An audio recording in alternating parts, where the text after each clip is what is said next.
ശക്തിയായി എന്നിൽ നിറയണമേ. ചേർന്ന് പാടാം. ആത്മാവേ ആത്മാവേ എന്നിൽ നീ കത്തിപ്പഴരണമേ. ആത്മാവേ എന്നിൽ നീ തീയായി മാറ്റണമേ. ആത്മാവേ എന്നിൽ നീ കത്തിപ്പഴരണമേ. ആത്മാവേ എന്നിൽ നീ തീയായി മാറ്റണമേ. ആത്മാവേ പുതുജീവിതമേകം ആത്മാവേ തീയായി മാറാൻ എന്നിൽ അഗ്നിക്കണമേ. ജീവനേകം ആത്മാവേ പുതുജീവിതമേകം ആത്മാവേ തീയായി മാറാൻ എന്നിൽ അഗ്നിക്കണമേ. ആത്മാവേ എന്നിൽ നീ കത്തിപ്പഴരണമേ. ആത്മാവേ എന്നിൽ നീ തീയായി മാറ്റണമേ. ആത്മാവേ എന്നിൽ നീ കത്തിപ്പഴരണമേ. ആത്മാവേ എന്നിൽ നീ തീയായി മാറ്റണമേ. ഹല്ലേലൂയ.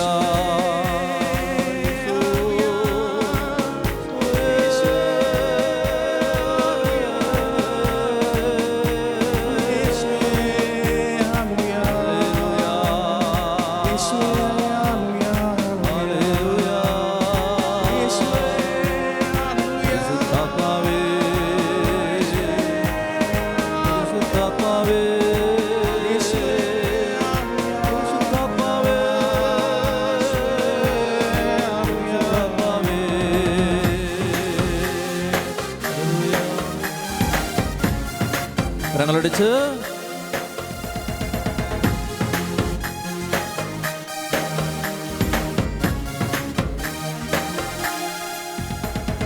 പുതിയൊരു ജനനം നൽകും പരിശുദ്ധാത്മാവേ. പുതിയൊരു ശക്തിയിലുണരാ കൃപ നീ ചൊരിയണമേ. പുതിയൊരു ജനനം നൽകും പരിശുദ്ധാത്മാവേ. പുതിയൊരു ശക്തിയിലുണരാ കൃപ നീ ചൊരിയണമേ. പരിശുദ്ധാത്മാവേ പരിശുദ്ധാത്മാവേ എന്നിൽ നിറയണമേ. നിറഞ്ഞു കവിയണമേ. കവിഞ്ഞൊഴുകണമേ.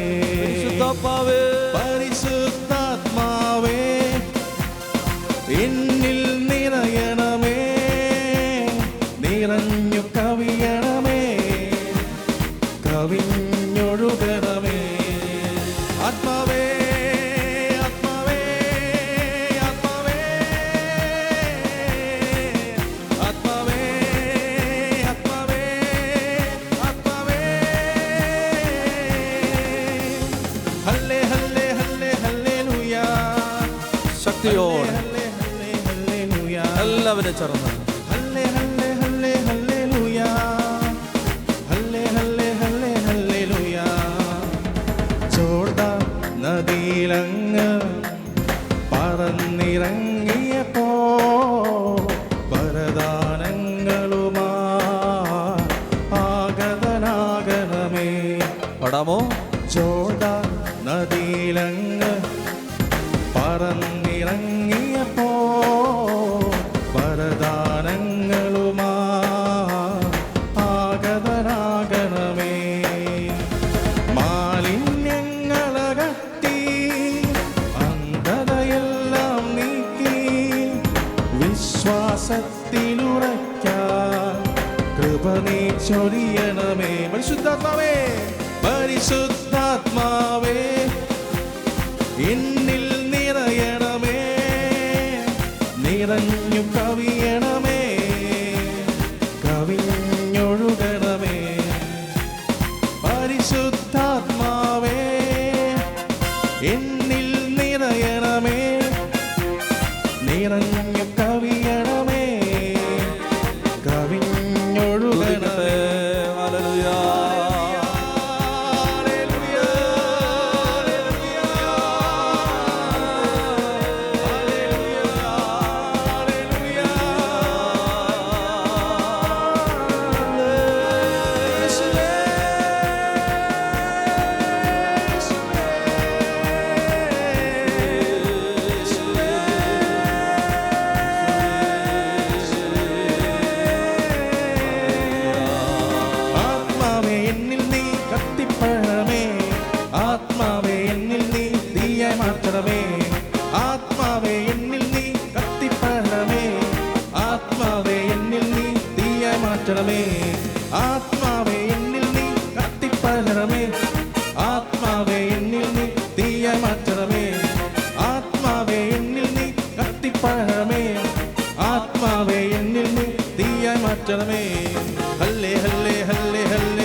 തുറന്ന് കർത്താവിനെ ആരാധിക്കട്ടെ.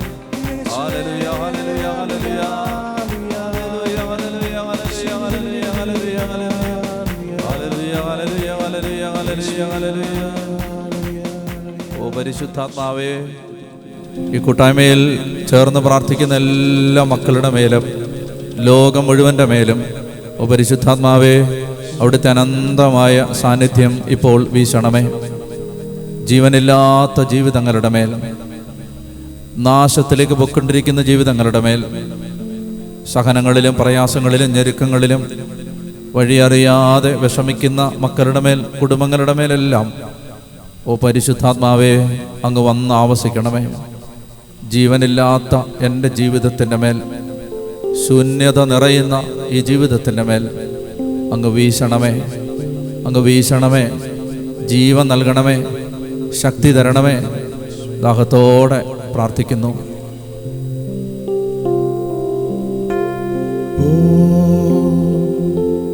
പാവനാത്മാവേ, ശൂന്യത നിറയുമീ താഴ്വരയിൽ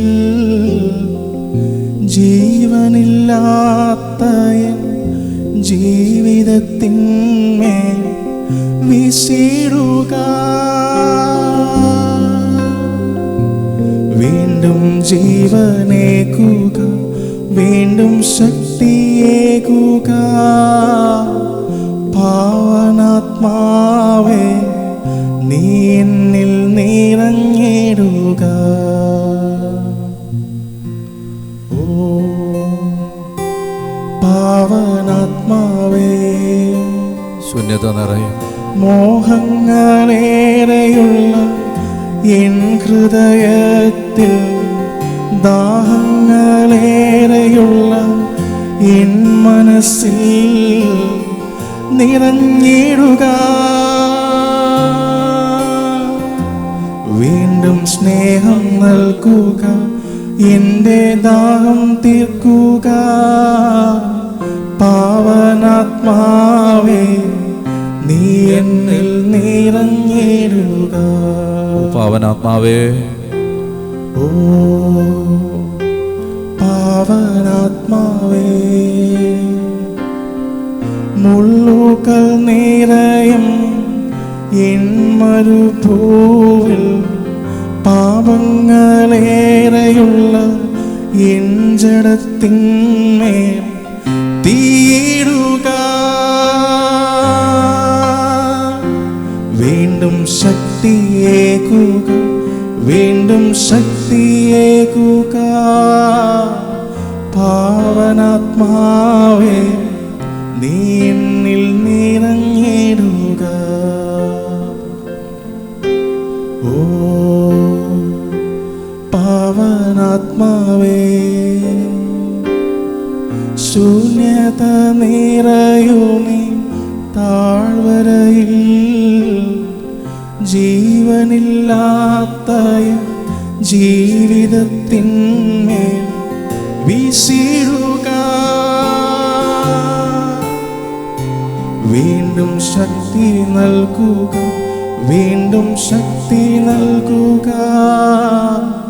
പാവനാത്മാവേ, നീ എന്നിൽ നിറഞ്ഞിടുക. പരിശുദ്ധാത്മാവേ, ഈ മണിക്കൂറിനെ അവിടുത്തെ കരങ്ങളിലേക്ക് സമർപ്പിക്കുകയാണ്. ആത്മാവ് ഞങ്ങളിൽ ശക്തിയായി നിറയണമേ.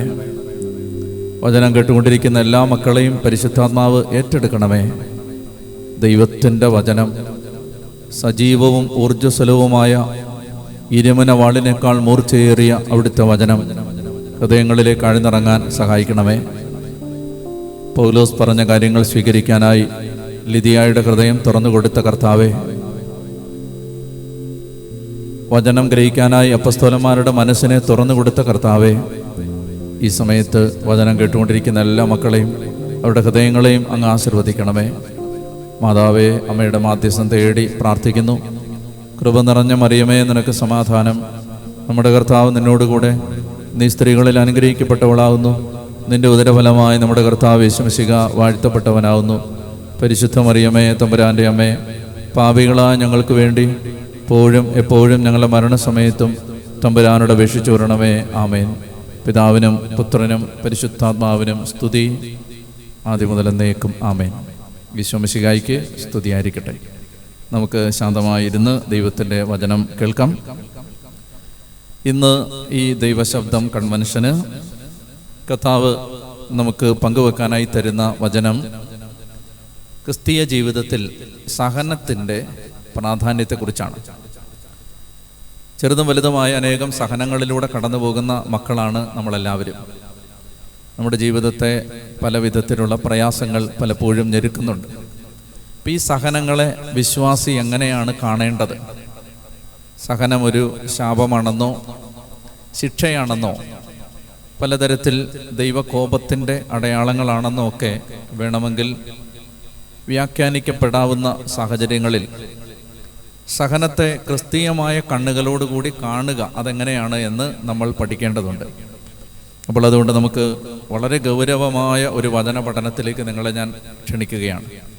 നിങ്ങൾ ഇന്ന് ഈ വചനം കേട്ടുകൊണ്ടിരിക്കുമ്പോൾ നിങ്ങളുടെ വീടുകളിലാണെങ്കിൽ നിങ്ങൾ ആയിരിക്കുന്ന സ്ഥലങ്ങളിൽ ബൈബിളും നോട്ട്ബുക്കും പേനയുമായിരുന്ന് പറയുന്ന ഓരോ വചനങ്ങളും, വായിക്കുന്ന ഓരോ വചനങ്ങളും നിങ്ങൾ എഴുതിയെടുത്ത് വായിച്ച്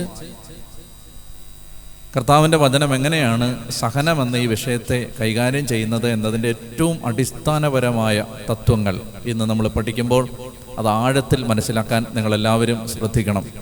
ചേർന്ന് പറഞ്ഞേ ഹല്ലേലൂയ. ഉത്തരം തുറന്ന് ഹല്ലേലൂയ. യേശുവേ നന്ദി, യേശുവേ സ്തുതി, യേശുവേ ആരാധന. അപ്പോൾ അതുകൊണ്ട് നമ്മുടെ ഈ കൺവെൻഷൻ്റെ 3-ാമത്തെ ദിവസം സഹനത്തെക്കുറിച്ച് ആമുഖമായി 2-3 കാര്യങ്ങൾ സൂചിപ്പിക്കുന്നു. ഒന്നാമത്തേത്, ദൈവവചനത്തിൻ്റെ കാഴ്ചപ്പാടിൽ സഹനം ഒരു ശാപമല്ല, അനുഗ്രഹമാണ്. ഇതാണ് കർത്താവിൻ്റെ വചനത്തിൽ നിന്ന് നമ്മൾ മനസ്സിലാക്കുന്ന ഒന്നാമത്തെ സംഗതി. ഇതിനാധാരമായിട്ട് നമുക്ക് എടുക്കാവുന്നത് ഫിലിപ്പിയ ലേഖനം 1-ാം അധ്യായം 27-ാമത്തെ വാക്യമാണ്. ഫിലിപ്പിയ ലേഖനം 1-ാം അധ്യായം 27-ാമത്തെ വാക്യം ഇങ്ങനെയാണ്. 29-ാമത്തെ വാക്യം. ഫിലിപ്പിയ ലേഖനം ഈ 1-ാം അധ്യായം 27 മുതൽ 29 വരെ. ഞാൻ 27 മുതൽ വായിക്കാം. ഞാൻ നിങ്ങളെ വന്ന് കണ്ടാലും നിങ്ങളിൽ നിന്ന് ദൂരസ്ഥനായിരുന്നാലും നിങ്ങൾ ഒരേ ആത്മാവോടും ഒരേ മനസ്സോടും കൂടെ ഉറച്ചു നിന്ന് സുവിശേഷത്തിലുള്ള വിശ്വാസത്തിന് വേണ്ടി പോരാടുന്നുവെന്ന് നിങ്ങളെക്കുറിച്ച് കേൾക്കുവാൻ തക്ക വിധം ക്രിസ്തുവിൻ്റെ സുവിശേഷത്തിന് യോഗ്യമായ രീതിയിൽ നിങ്ങൾ ജീവിക്കണമെന്ന് മാത്രം. നിങ്ങളുടെ എതിരാളികളിൽ നിന്നുണ്ടാകുന്ന യാതൊന്നിനെയും നിങ്ങൾ ഭയപ്പെടേണ്ട. ദൈവത്തിൽ നിന്നുള്ള അടയാളമാണത്. അവർക്ക് നാശത്തിൻ്റെയും നിങ്ങൾക്ക് രക്ഷയുടെയും. 28-ാമത്തെ വാക്യം ശ്രദ്ധിക്കുക. നിങ്ങളുടെ എതിരാളികളിൽ നിന്നുണ്ടാകുന്ന യാതൊന്നിനെയും ഭയപ്പെടേണ്ട. അത് പിശാചിൽ നിന്നാണെങ്കിലും മനുഷ്യനിൽ നിന്നാണെങ്കിലും നിങ്ങളുടെ എതിരാളികളിൽ നിന്നുണ്ടാകുന്ന യാതൊന്നിനെയും നിങ്ങൾ ഭയപ്പെടേണ്ട. ദൈവത്തിൽ നിന്നുള്ള അടയാളമാണത്. അവർക്ക് നാശത്തിൻ്റെയും നിങ്ങൾക്ക് രക്ഷയുടെയും. ഇനി 29-ാമത്തെ വാക്യം. ക്രിസ്തുവിൽ വിശ്വസിക്കാൻ മാത്രമല്ല അവനു വേണ്ടി സഹിക്കാൻ കൂടിയുള്ള അനുഗ്രഹം അവനെ പ്രതി നിങ്ങൾക്ക് ലഭിച്ചിരിക്കുന്നു. പറഞ്ഞേ ഹല്ലേലൂയ. എന്താണ് ഇവിടെ പറയുന്നത്? ക്രിസ്തുവിൽ വിശ്വസിക്കാൻ മാത്രമല്ല അവനെ പ്രതി സഹിക്കാൻ കൂടിയുള്ള അനുഗ്രഹം. Suffering is a blessing. Suffering is not a curse. Suffering is a blessing.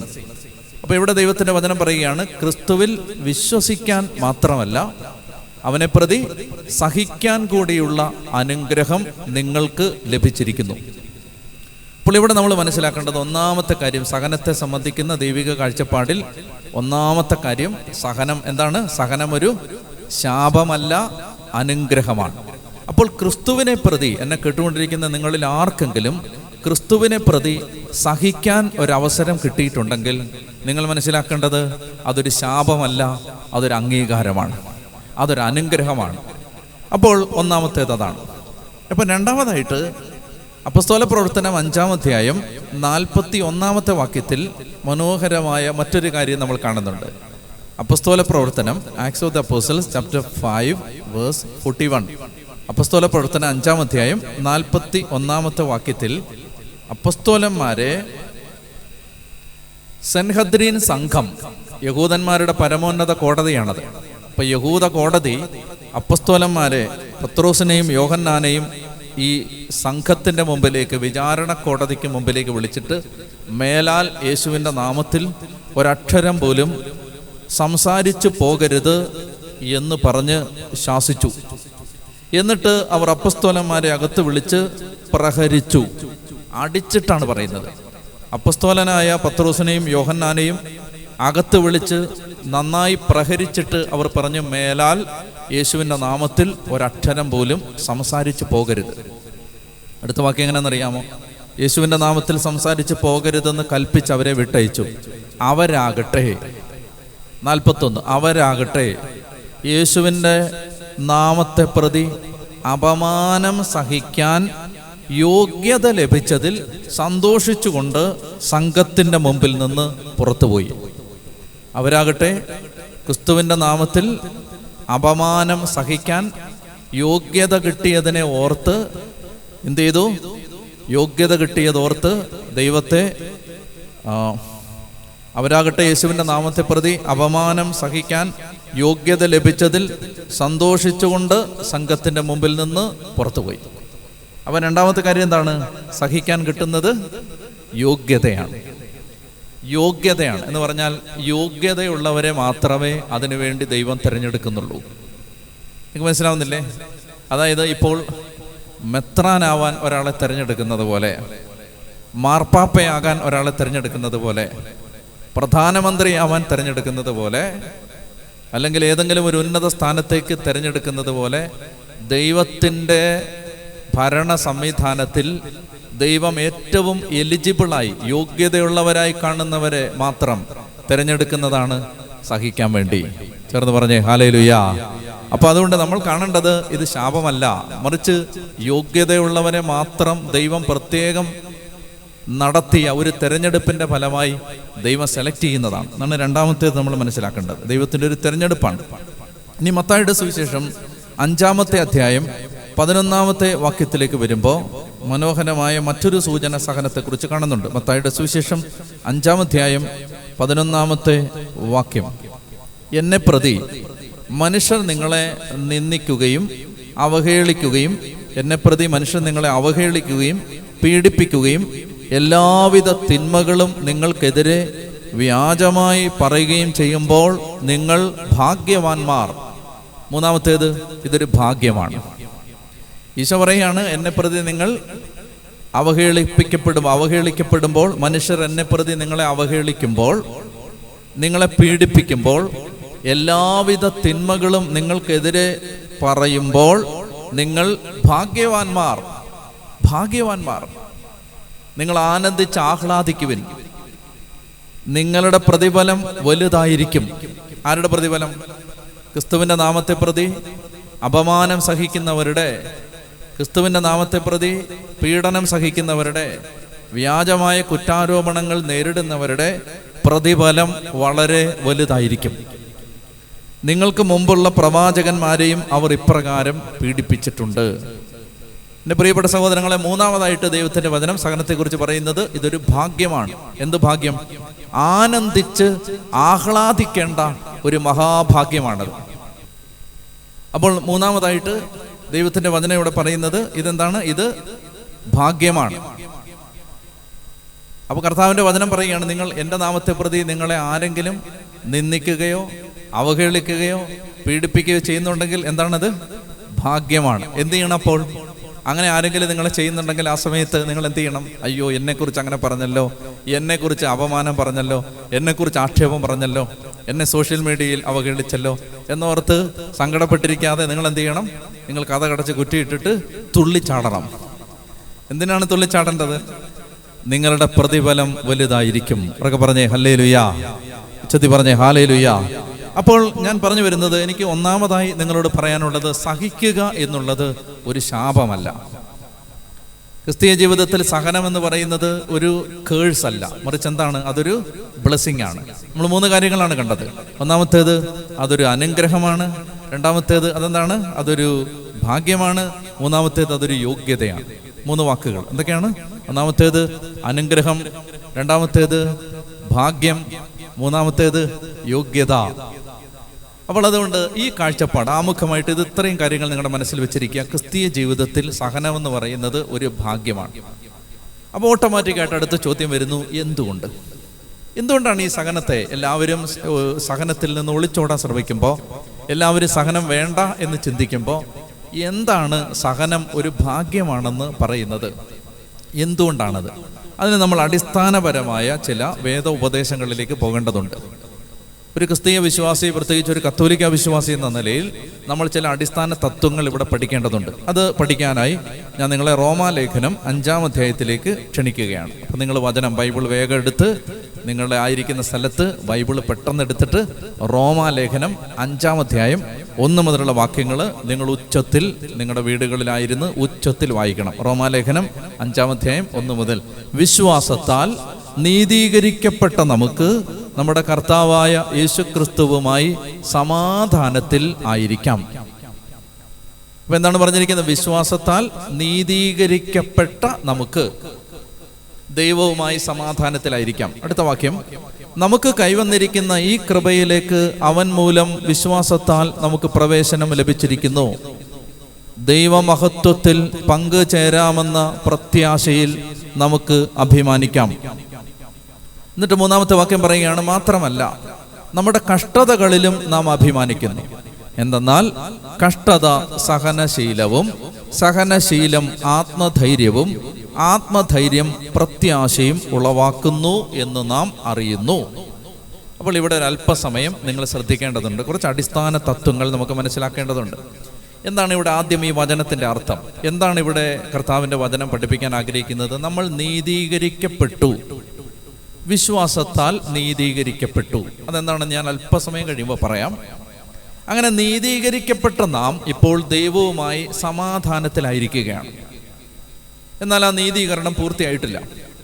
ആ നീതീകരണം പൂർത്തിയാവുന്നത് എപ്പോഴാണ്? അടുത്ത വാക്യത്തിൽ പറയുന്നുണ്ട്, ദൈവമഹത്വത്തിൽ പങ്കുചേരുമ്പോഴാണ്. പൂർണ്ണമായും കർത്താവിൻ്റെ മഹത്വത്തിൽ പങ്കുചേരാനുള്ള പരിശുദ്ധിയും യോഗ്യതയും ലഭിച്ചു കഴിയുമ്പോഴാണ് ഈ നീതീകരണ പ്രക്രിയ പൂർത്തിയാവുന്നത്. അപ്പോൾ നീതീകരണം അവസാനിക്കുന്നത് മഹത്വീകരണത്തിലാണ്. ജസ്റ്റിഫിക്കേഷൻ അവസാനിക്കുന്നത് ഗ്ലോറിഫിക്കേഷനിലാണ്. അതാണ് ഈ 2-ാമത്തെ വാക്യം പറഞ്ഞിരിക്കുന്നത്. ദൈവമഹത്വത്തിൽ പങ്കുചേരാമെന്ന പ്രത്യാശയിൽ നാം അഭിമാനിക്കുന്നു. എന്താണ്? വിശ്വാസത്താൽ നമ്മൾ നീതീകരിക്കപ്പെട്ടു. ഒന്നാമത്തെ സ്റ്റെപ്പ്. രണ്ടാമത്തേത് പൗലോസ് പറയുകയാണ്, എന്നാൽ ഈ വിശ്വാസത്താൽ നീതീകരിക്കപ്പെട്ട നമ്മുടെ നീതീകരണം പൂർത്തിയായിട്ടില്ല. മറിച്ച് ഈ നീതീകരണം പൂർത്തിയാവുന്ന എപ്പോഴാണ്? ദൈവമഹത്വത്തിൽ നമ്മൾ പങ്കുചേരുമ്പോഴാണ്. അപ്പോൾ ആ പ്രത്യാശയിൽ നമ്മൾ ഇങ്ങനെ ജീവിക്കുകയാണ്.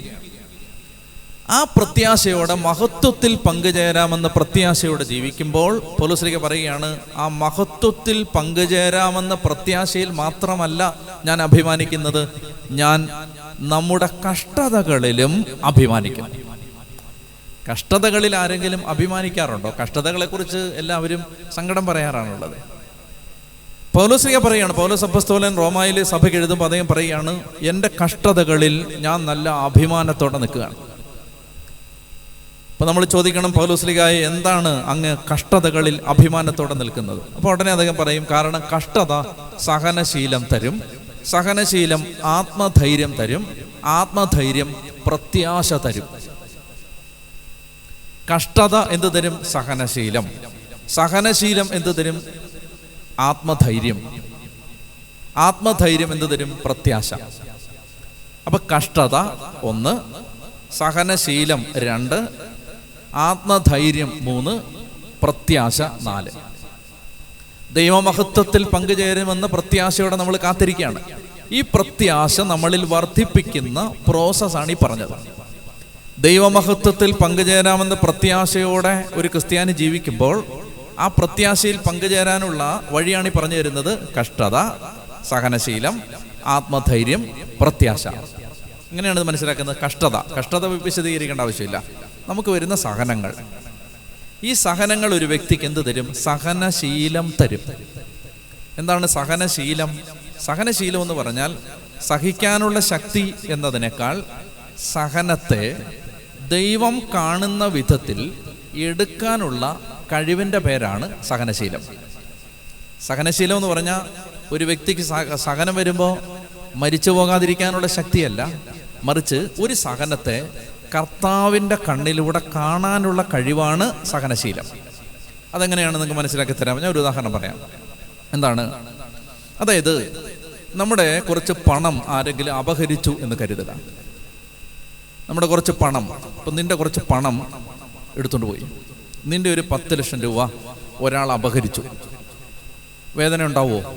തീർച്ചയായിട്ടും ഉണ്ടാവും. വലിയ വേദന ഉണ്ടാകും. കാരണം നമ്മൾ ബുദ്ധിമുട്ടിലും ഞെരുക്കത്തിലും പ്രയാസത്തിലും ഇരിക്കുന്നൊരു സമയത്ത് നമ്മുടെ 10 ലക്ഷം രൂപ അപഹരിച്ചിരിക്കുകയാണ്. അങ്ങനെ അപഹരിക്കുന്ന സമയത്ത് എന്ത് ചെയ്യുന്നു? ഇത് സഹനമാണല്ലോ, ഇതൊരു കഷ്ടതയാണ്. ഈ കഷ്ടതയിൽ പണ അപഹരണം, ധനാപഹരണം സംഭവിച്ചൊരു വ്യക്തിക്ക് ഉണ്ടാകാൻ സാധ്യതയുള്ള മാനസിക ഭാവങ്ങൾ എന്താണ്? നിരാശ, സങ്കടം, പ്രയാസം, പരാതി, കുറ്റപ്പെടുത്തൽ, വിശ്വാസം നഷ്ടപ്പെടുന്ന അവസ്ഥ. എൻ്റെ ദൈവം എന്തുകൊണ്ടാണ് ഇതെനിക്ക് അനുവദിച്ചത്? കർത്താവേ, നീ എന്നോട് ഇങ്ങനെ ചെയ്തല്ലോ. ഇങ്ങനെ അനേക കാര്യങ്ങൾ. ഇപ്പം നിങ്ങൾക്കൊരു സാമ്പത്തിക തകർച്ചയോ, ആരെങ്കിലും നിങ്ങളെ പറ്റിക്കുകയോ, ആരെങ്കിലും നിങ്ങൾക്ക് പണം വാങ്ങിച്ചിട്ട് തിരിച്ചു തരാതിരിക്കുകയോ, എന്തെങ്കിലും ആവട്ടെ, ധനത്തിൻ്റെ അപഹരണം സംഭവിച്ചു. അപ്പോൾ ഇതൊരു ക്രിസ്ത്യാനി, യഥാർത്ഥത്തിൽ വചനത്തിൽ ആഴപ്പെട്ടിരിക്കുന്ന ഒരു ക്രിസ്ത്യാനിയാണ് ഈ പണത്തിൻ്റെ അപഹരണം സംഭവിച്ച വ്യക്തിയെങ്കിൽ എന്താണ് സഹനശീലം?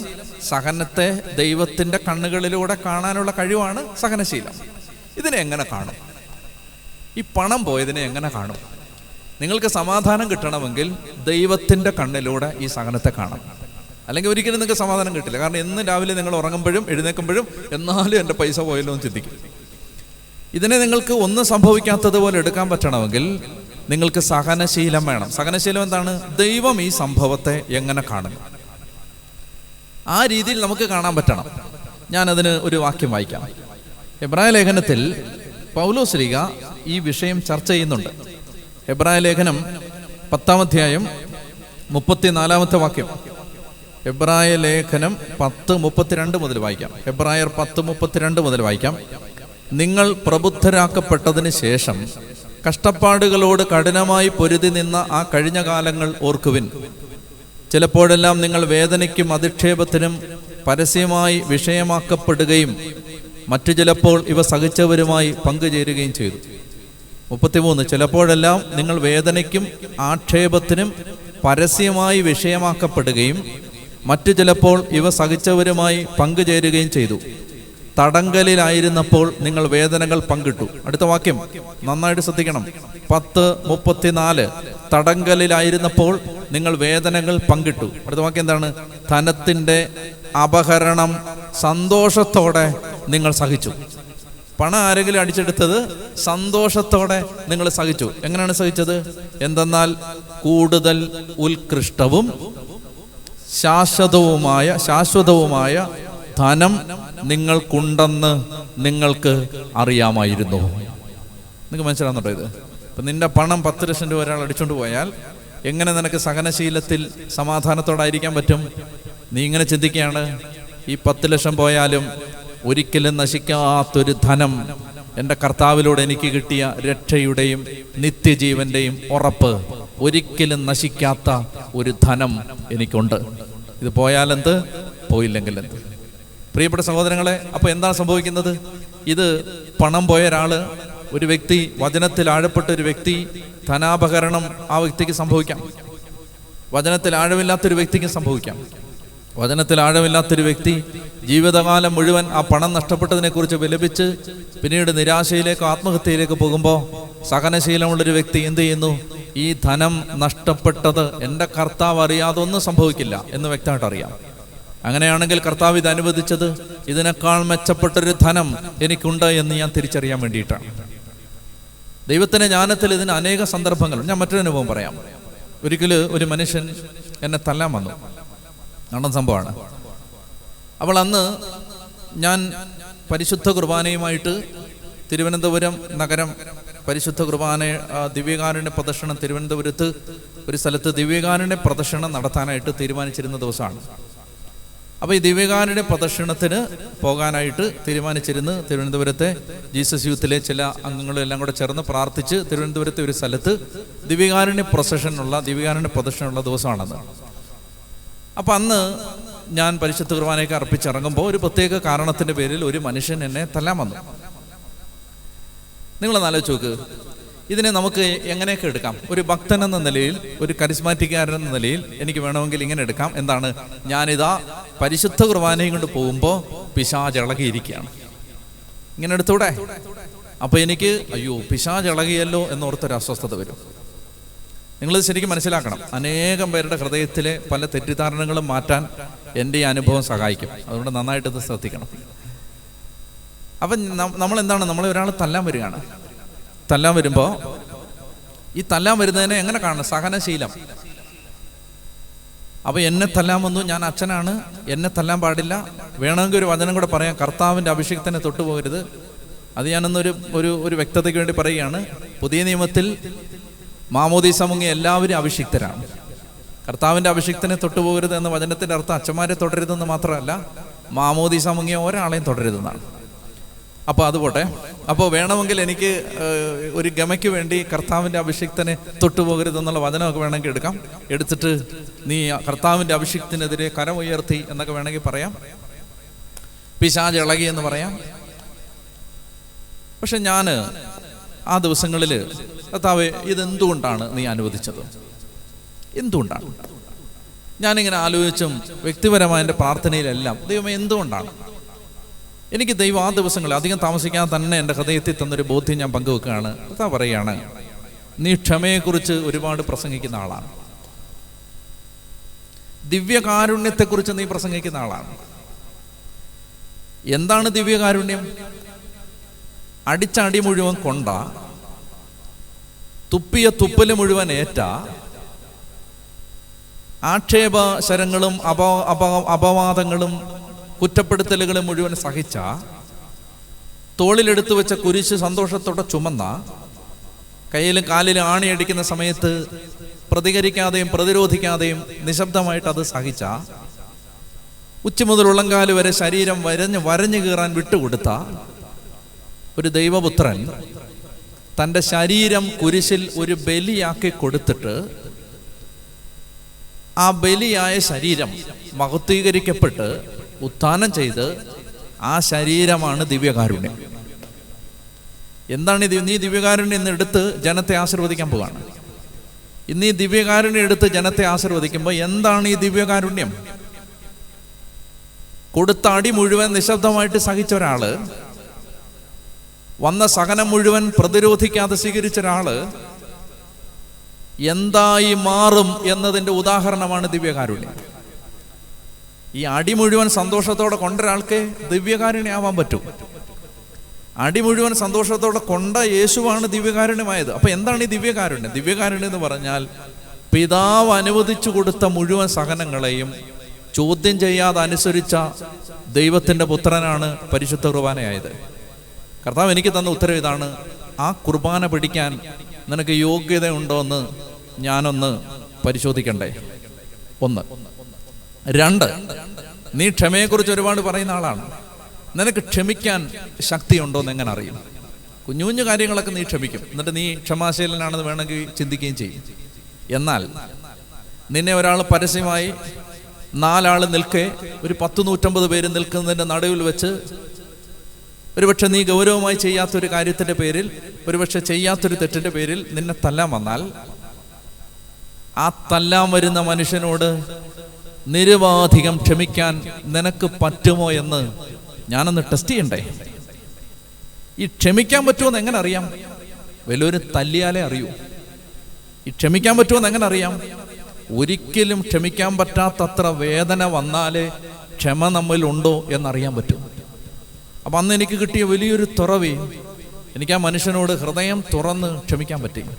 ആ മനുഷ്യന് വേണ്ടി ബലിയർപ്പിച്ച് പ്രാർത്ഥിക്കാൻ പറ്റി. ഇന്ന് ഞാനിത് പറയുമ്പോഴും ഒരു അല്പം പോലും കണ്ണുനീരിൻ്റെ നനവോ ഭാരമോ എൻ്റെ ഹൃദയത്തിലില്ല. തല്ലാമൊന്നും ഞാൻ കൂളായിട്ടാണ് നിങ്ങളോട് പറയുന്നത്. കാരണം ഞാനൊരു വലിയ മനുഷ്യനായതുകൊണ്ടല്ല, മറിച്ച് അന്ന് കർത്താവ് എന്നോട് പറഞ്ഞു, നിന്നെ തല്ലാൻ ഞാൻ ഒരാളെ വിട്ടത് നീ എന്തുമാത്രം വളർന്നു എന്ന് പരിശോധിക്കാനാണ്. ഹല്ലേലൂയ. അപ്പൊ ഞാൻ പറഞ്ഞു, ഇതാണ് സഹനശീലം. നിങ്ങൾക്ക് പിടി കിട്ടിയോ? സഹനശീലം എന്താണെന്ന് നിങ്ങൾക്ക് വ്യക്തമായി. ഇതാണ് സഹനശീലം. എൻ്റെ പ്രശ്നം ഇതാണ്. അതായത് ക്രൈസിസ് ഇല്ലാതെ ക്രിസ്ത്യാനി എങ്ങനെ അവൻ്റെ ആത്മീയ വളർച്ചയെ അറിയും? നമുക്ക് സഹനം വേണ്ടെന്നല്ലേ നമ്മൾ പറയുന്നത്? നമ്മൾ ഈ പ്രാർത്ഥനാ കേന്ദ്രങ്ങൾ മുഴുവൻ ഓടിത്തളർന്നപ്പോൾ നമ്മൾ എന്താ വാശി പിടിച്ചത്? നമുക്ക് നമ്മൾ എങ്ങനെയെങ്കിലും ഈ സഹനം ഒന്ന് മാറ്റിത്തരണം, എങ്ങനെയെങ്കിലും ഈ പ്രയാസം ഒന്ന് മാറ്റിത്തരണം, എനിക്ക് സഹിക്കാൻ വയ്യ. പ്രിയപ്പെട്ട എൻ്റെ സഹോദര സഹോദരി, സഹിക്കാൻ ഒരവസരം കിട്ടിയാലല്ലേ നമ്മിൽ എന്തുമാത്രം നീതീകരണം നടന്നിട്ടുണ്ട് എന്നറിയാൻ പറ്റും. ഉറക്കെ പറഞ്ഞേ ഹല്ലേലൂയാ, ചേർന്ന് പറഞ്ഞേ ഹല്ലേലൂയാ. അപ്പൊ അതുകൊണ്ട് ഇതാണ് കഷ്ടത സഹനശീലവും, സഹനശീലം ആത്മധൈര്യവും. ആത്മധൈര്യം എന്ന് പറയുമ്പോൾ മലയാളത്തിൽ ആ വാക്ക് വായിക്കുമ്പോൾ നമുക്കൊരു അർത്ഥ വ്യക്തത കിട്ടില്ല. ശരിക്കും അതിൻ്റെ ഒരു ഇംഗ്ലീഷ് ട്രാൻസ്ലേഷൻ ഞാൻ കണ്ടത് ഇങ്ങനെയാണ്, ക്യാരക്ടർ എന്നാണ്. സഹനശീലം ആത്മധൈര്യവും. ആത്മധൈര്യത്തിന് ഉപയോഗിച്ചിരിക്കുന്ന വാക്ക് ക്യാരക്ടർ എന്നാണ്. ക്യാരക്ടർ എന്ന് പറഞ്ഞാൽ നമ്മളിൽ ഇതൊരു സ്വഭാവമായിട്ട് മാറും. എന്ത് സഹനം വന്നാലും നമ്മൾ മനുഷ്യർ കാണുന്നത് പോലെ അതിനെ കാണില്ല, മറിച്ച് ദൈവം കാണുന്നത് പോലെ വചനത്തിന്റെ വെളിച്ചത്തിൽ കാണാൻ തുടങ്ങും. ഇപ്പൊ എന്ത് പ്രയാസം വന്നാലും മാനുഷികമായിട്ട് അതിനെ കാണില്ല, ലോകം കാണുന്നത് പോലെ കാണില്ല. ഇപ്പൊ എന്തെങ്കിലും ഒരു പ്രശ്നം വന്നാൽ ഉടനെ അതുകൊണ്ടാണ്, ഇതുകൊണ്ടാണ്, മന്ത്രവാദമാണ്, ആഭിചാരമാണ്, അങ്ങനെ ചെയ്തുകൊണ്ടാണ്, ഇങ്ങനെ ചെയ്തുകൊണ്ടാണ് എന്ന് ലോകം പറയുമ്പോൾ, കർത്താവിന്റെ കണ്ണിലൂടെ ദൈവത്തിന്റെ മഹത്വം പ്രകടമാകാനാണ് ഇവൻ അന്ധനായിട്ട് ജനിച്ചത്. ഇവന്റെ മാതാപിതാക്കന്മാരുടെ പാവം നിമിത്തമല്ല, ചിലപ്പോൾ ആയിരിക്കാം, ചിലപ്പോൾ അപ്പൻ്റെ അമ്മയുടെ പാവം നിമിത്തം ആയിരിക്കാം, ചിലപ്പോൾ അവൻ ചെയ്ത് പാവം നിമിത്തമായിരിക്കാം. പക്ഷേ ഒരു വിശ്വാസി സഹനത്തെ കാണുന്നത് അങ്ങനൊന്നുമല്ല. വിശ്വാസി കാണുന്നത് കർത്താവിന്റെ മഹത്വം എന്നിൽ പ്രകടമാകാൻ ഇതൊരു അവസരമാവും. അവരൊക്കെ പറഞ്ഞേ ഹല്ലേലൂയാ. ഞാൻ പറഞ്ഞ മനസ്സിലാണ്. കഷ്ടത എന്ത് ചെയ്യുന്നു? ഇപ്പൊ റോമർ 5 നമ്മൾ നിൽക്കുന്നത്. കഷ്ടത നമുക്ക് എന്ത് തരുന്നു? സഹനശീലം. സഹനത്തെ ദൈവത്തിന്റെ കണ്ണുകളോടെ കാണാൻ പറ്റുന്ന ഒരു കൃപ നമുക്ക് എന്ത് തരുന്നു? ഈ കഷ്ടത തരുന്നു. അപ്പൊ അതിൽ നിന്ന് സഹനശീലം ഉണ്ടാവുന്നു. സഹനശീലത്തിൽ നിന്ന് എന്തുണ്ടാവുന്നു? ക്യാരക്ടർ ഉണ്ടാവുന്നു. നമുക്ക് അങ്ങനെ ഒരു സ്വഭാവം ഉണ്ടാവുന്നു. ഈ സ്വഭാവമുള്ള ഒരാൾക്ക് പ്രത്യാശയാണ്. പിന്നെ അയാൾക്ക് പിന്നെ നിരാശയില്ല. കാരണം എന്താണ്? എന്തു വന്നാലും പിന്നെ നിരാശയില്ല. കാരണം എന്താണ്? നിലനിൽക്കുന്ന ഒരു ധനം എനിക്കുണ്ട്, എൻ്റെ ദൈവം അറിയാതെ ഒന്നും സംഭവിക്കില്ല. അപ്പൊ പിന്നെ ഒന്നിലും നിരാശയില്ല. അതാണ് ഇവിടെ പറയുന്നത്, പ്രത്യാശ നമ്മെ നിരാശരാക്കുന്നില്ല. ആർക്കാണ് നിരാശ വരുന്നത്? ഞാൻ ഇത്രയും പ്രാർത്ഥിച്ചിട്ട് എനിക്കിങ്ങനെ വന്നല്ലോ, ഞാൻ ഇത്രയും പരിശുദ്ധ കുർബാനയ്ക്ക് പോയിട്ട് എനിക്കിങ്ങനെ വന്നല്ലോ, ഞാൻ ഇത്രയും കൊന്ത ചൊല്ലിയിട്ട് എനിക്കിങ്ങനെ വന്നല്ലോ, ഞാൻ ഇത്രയും ദാനധർമ്മം ചെയ്തിട്ട് ഇങ്ങനെ വന്നല്ലോ. എൻ്റെ പ്രിയപ്പെട്ടവരെ, ഈ സെഷൻ്റെ അവസാനം ഞാൻ ഇതിനെല്ലാം ഉത്തരം തരാം. ഇതെല്ലാം ചെയ്തിട്ടും എനിക്ക് ഇങ്ങനെ വന്നല്ലോ എന്ന് ഭാരപ്പെടുന്നവർക്കുള്ള ഉത്തരമാണ് ഈ സന്ദേശം. അതായത് നമ്മൾ ദൈവമക്കളായി വളരുന്നത് കഷ്ടതകളിലൂടെയാണ്. നമ്മളിലെ യേശുവിൻ്റെ സ്വഭാവം പുറത്തു വരണമെങ്കിൽ കഷ്ടത വരണം. നമ്മൾ യേശുവിനെ പോലെ പെരുമാറണമെങ്കിൽ കഷ്ടത വരണം. നമ്മൾ യേശു ചിന്തിക്കുന്നത് പോലെ ചിന്തിക്കണമെങ്കിൽ കഷ്ടത വരണം. കഷ്ടത സഹനശീലവും, സഹനശീലം ആത്മധൈര്യവും, ആത്മധൈര്യം പ്രത്യാശയും ഉളവാക്കുന്നു. പ്രത്യാശ നമ്മെ നിരാശരാക്കുന്നില്ല. അപ്പൊ ഇതാണ് ഈ വചനത്തിന്റെ ആദ്യത്തെ അർത്ഥം. ഇനി എനിക്ക് മറ്റൊരു കാര്യം ഇതുമായി ബന്ധപ്പെട്ട് നിങ്ങളോട് സൂചിപ്പിക്കാനുള്ളത്, ഈ ഭാഗത്ത് നമ്മുടെ ഈ 5-ാം അധ്യായത്തിൽ നിങ്ങൾ ശ്രദ്ധയോടെ വീട്ടിലിരുന്ന് വായിക്കുകയും 5-ാം അധ്യായത്തിൽ വിശ്വാസത്തെക്കുറിച്ച് പറയുന്നുണ്ട്, പ്രത്യാശയെക്കുറിച്ച് പറയുന്നുണ്ട്, സ്നേഹത്തെക്കുറിച്ച് പറയുന്നുണ്ട്. ഞാൻ പെട്ടെന്ന് സൂചിപ്പിച്ചു പോകാം. വിശ്വാസത്താൽ നീതീകരിക്കപ്പെട്ട നമുക്ക്, 2-ാമത്തെ വാക്യത്തിൽ നമുക്ക് കൈവന്നിരിക്കുന്ന ഈ കൃപയിലേക്ക് അവൻ മൂലം വിശ്വാസത്താൽ നമുക്ക് പ്രവേശനം ലഭിച്ചിരിക്കുന്നു. അപ്പൊ ദൈവിക പുണ്യങ്ങളായ വിശ്വാസം, അത് ഈ പാരഗ്രാഫിലുണ്ട്. 2-ാമത്തേത് ദൈവമഹത്വത്തിൽ പങ്കുചേരാമെന്ന പ്രത്യാശയിൽ നമുക്ക് അഭിമാനിക്കാം. അതുപോലെ ആത്മധൈര്യം പ്രത്യാശ ഉളവാക്കുന്നു. പ്രത്യാശ നമ്മെ നിരാശരാക്കുന്നില്ല. അപ്പൊ 2-ാമത്തെ കാര്യം പ്രത്യാശ. 3-ാമത്തേത് സ്നേഹമുണ്ട്. സ്നേഹം എവിടെയാണ്? നമുക്ക് നൽകപ്പെട്ടിരിക്കുന്ന പരിശുദ്ധാത്മാവിലൂടെ ദൈവത്തിന്റെ സ്നേഹം നമ്മുടെ ഹൃദയങ്ങളിലേക്ക് ചൊരിയപ്പെട്ടിരിക്കുന്നു. ഞാനിത് പറയുന്നത് എന്തിനെന്നറിയാമോ? എന്താണ് ക്രിസ്തീയ ജീവിതം? നിങ്ങൾക്ക് ആർക്കെങ്കിലും ഒരു ചോദ്യം വരികയാണ്, എങ്ങനെയാണ് ഒരു ക്രിസ്ത്യാനി ജീവിക്കേണ്ടത്? ഒരു ക്രിസ്ത്യാനിയുടെ ജീവിതം എങ്ങനെയാണ്? ക്രിസ്തീയ ജീവിതത്തെ നിർവചിക്കുക. എന്താണ് ക്രിസ്തീയ ജീവിതം? എങ്ങനെ നമുക്ക് പറയാൻ പറ്റും? ക്രിസ്തീയ ജീവിതം എന്ന് പറയുന്നത് വിശ്വാസത്തിൻ്റെയും പ്രത്യാശയുടെയും സ്നേഹത്തിൻ്റെയും ജീവിതത്തെ വിളിക്കുന്ന പേരാണ് ക്രിസ്തീയ ജീവിതം. വിശ്വാസത്തിൻ്റെ ജീവിതം, പ്രത്യാശയുടെ ജീവിതം, സ്നേഹത്തിൻ്റെ ജീവിതം. അപ്പോൾ ക്രിസ്തീയ ജീവിതത്തെ ചുരുക്കി പറഞ്ഞാൽ വിശ്വാസത്തിൻ്റെയും പ്രത്യാശയുടെയും സ്നേഹത്തിൻ്റെയും ജീവിതമാണ് ക്രിസ്തീയ ജീവിതം. ഇനി മറ്റൊരു കാര്യം ഈ ഭാഗത്ത് നമ്മൾ കാണുന്നത്, വിശ്വാസത്താൽ നീതീകരിക്കപ്പെട്ട നമുക്ക്. ആ വാക്കിലൊന്ന് നിൽക്കണം നമ്മൾ. വിശ്വാസത്താൽ എന്ത് സംഭവിച്ചു? നീതീകരിക്കപ്പെട്ടു. നീതീകരിക്കപ്പെട്ട നമ്മൾ കർത്താവിൻ്റെ മഹത്വത്തിൽ പങ്കുചേരാം എന്ന പ്രത്യാശയിൽ അഭിമാനിക്കുന്നു. 3 വാക്കുകൾ നിങ്ങൾ പഠിക്കണം. 1 നീതീകരണം, 2 വിശുദ്ധീകരണം, 3 മഹത്വീകരണം. ഒരു ക്രിസ്തീയ ജീവിതത്തിലെ 3 ഘട്ടങ്ങളാണിത്, അല്ലെങ്കിൽ ക്രിസ്തീയ ജീവിതത്തിലെ 3 ഭാവങ്ങളാണിത്. എന്തൊക്കെയാണത്? നീതീകരണം, വിശുദ്ധീകരണം, മഹത്വീകരണം. എന്ന് പറഞ്ഞേ, നീതീകരണം, വിശുദ്ധീകരണം, മഹത്വീകരണം. Justification, sanctification, glorification. Justification, sanctification, glorification. അതെന്താണ്? ശ്രദ്ധിച്ചേ. നീതീകരിക്കപ്പെട്ടു. നമ്മൾ എവിടെയാണ് നീതീകരിക്കപ്പെട്ടത്? മാമോദീസായിലാണ്. വിശ്വാസത്താൽ നീതീകരിക്കപ്പെട്ടു എന്ന് പറഞ്ഞാൽ തിരുസഭയുടെ വിശ്വാസത്താൽ നീതീകരിക്കപ്പെട്ടു, യേശുവിൻ്റെ വിശ്വാസത്താൽ നീതീകരിക്കപ്പെട്ടു. അപ്പോൾ അത് മാമോദീസായിലാണ് നമ്മൾ നീതീകരിക്കപ്പെട്ടത്. നീതീകരിക്കപ്പെട്ടു എന്ന് പറഞ്ഞാൽ മനസ്സിലായോ? നമ്മൾ രക്ഷ ആരംഭിക്കുന്നത്, നമ്മൾ യേശുവിലൂടെയുള്ള രക്ഷ സ്വീകരിക്കുന്നത് ആദ്യമായിട്ട് എവിടെയാണ്? മാമോദീസായിലാണ്. അപ്പോൾ അതിന് മാമോദീസായിലാണ് എന്ന് നല്ല വ്യക്തതയോടെ നമ്മൾ മനസ്സിലാക്കണം. നമ്മൾ നീതീകരണം ആരംഭിക്കുന്നത് മാമോദീസായിലാണ്. കത്തോലിക്ക വിശ്വാസം അനുസരിച്ച് വളരെ വ്യക്തതയോടെ മനസ്സിലാക്കിയിരിക്കുക, നമ്മുടെ നീതീകരണം ആരംഭിക്കുന്നത് എവിടെയാണ്? മാമോദീസായിലാണ്. 1-2 വാക്യങ്ങൾ അതുമായി ബന്ധപ്പെട്ട് ഒന്ന് വായിക്കുന്നത് നല്ലതാണ്. തീത്തോസിന്റെ ലേഖനം 3-ാം അധ്യായം 4-5 വാക്യങ്ങൾ. തീത്തോസിന്റെ ലേഖനം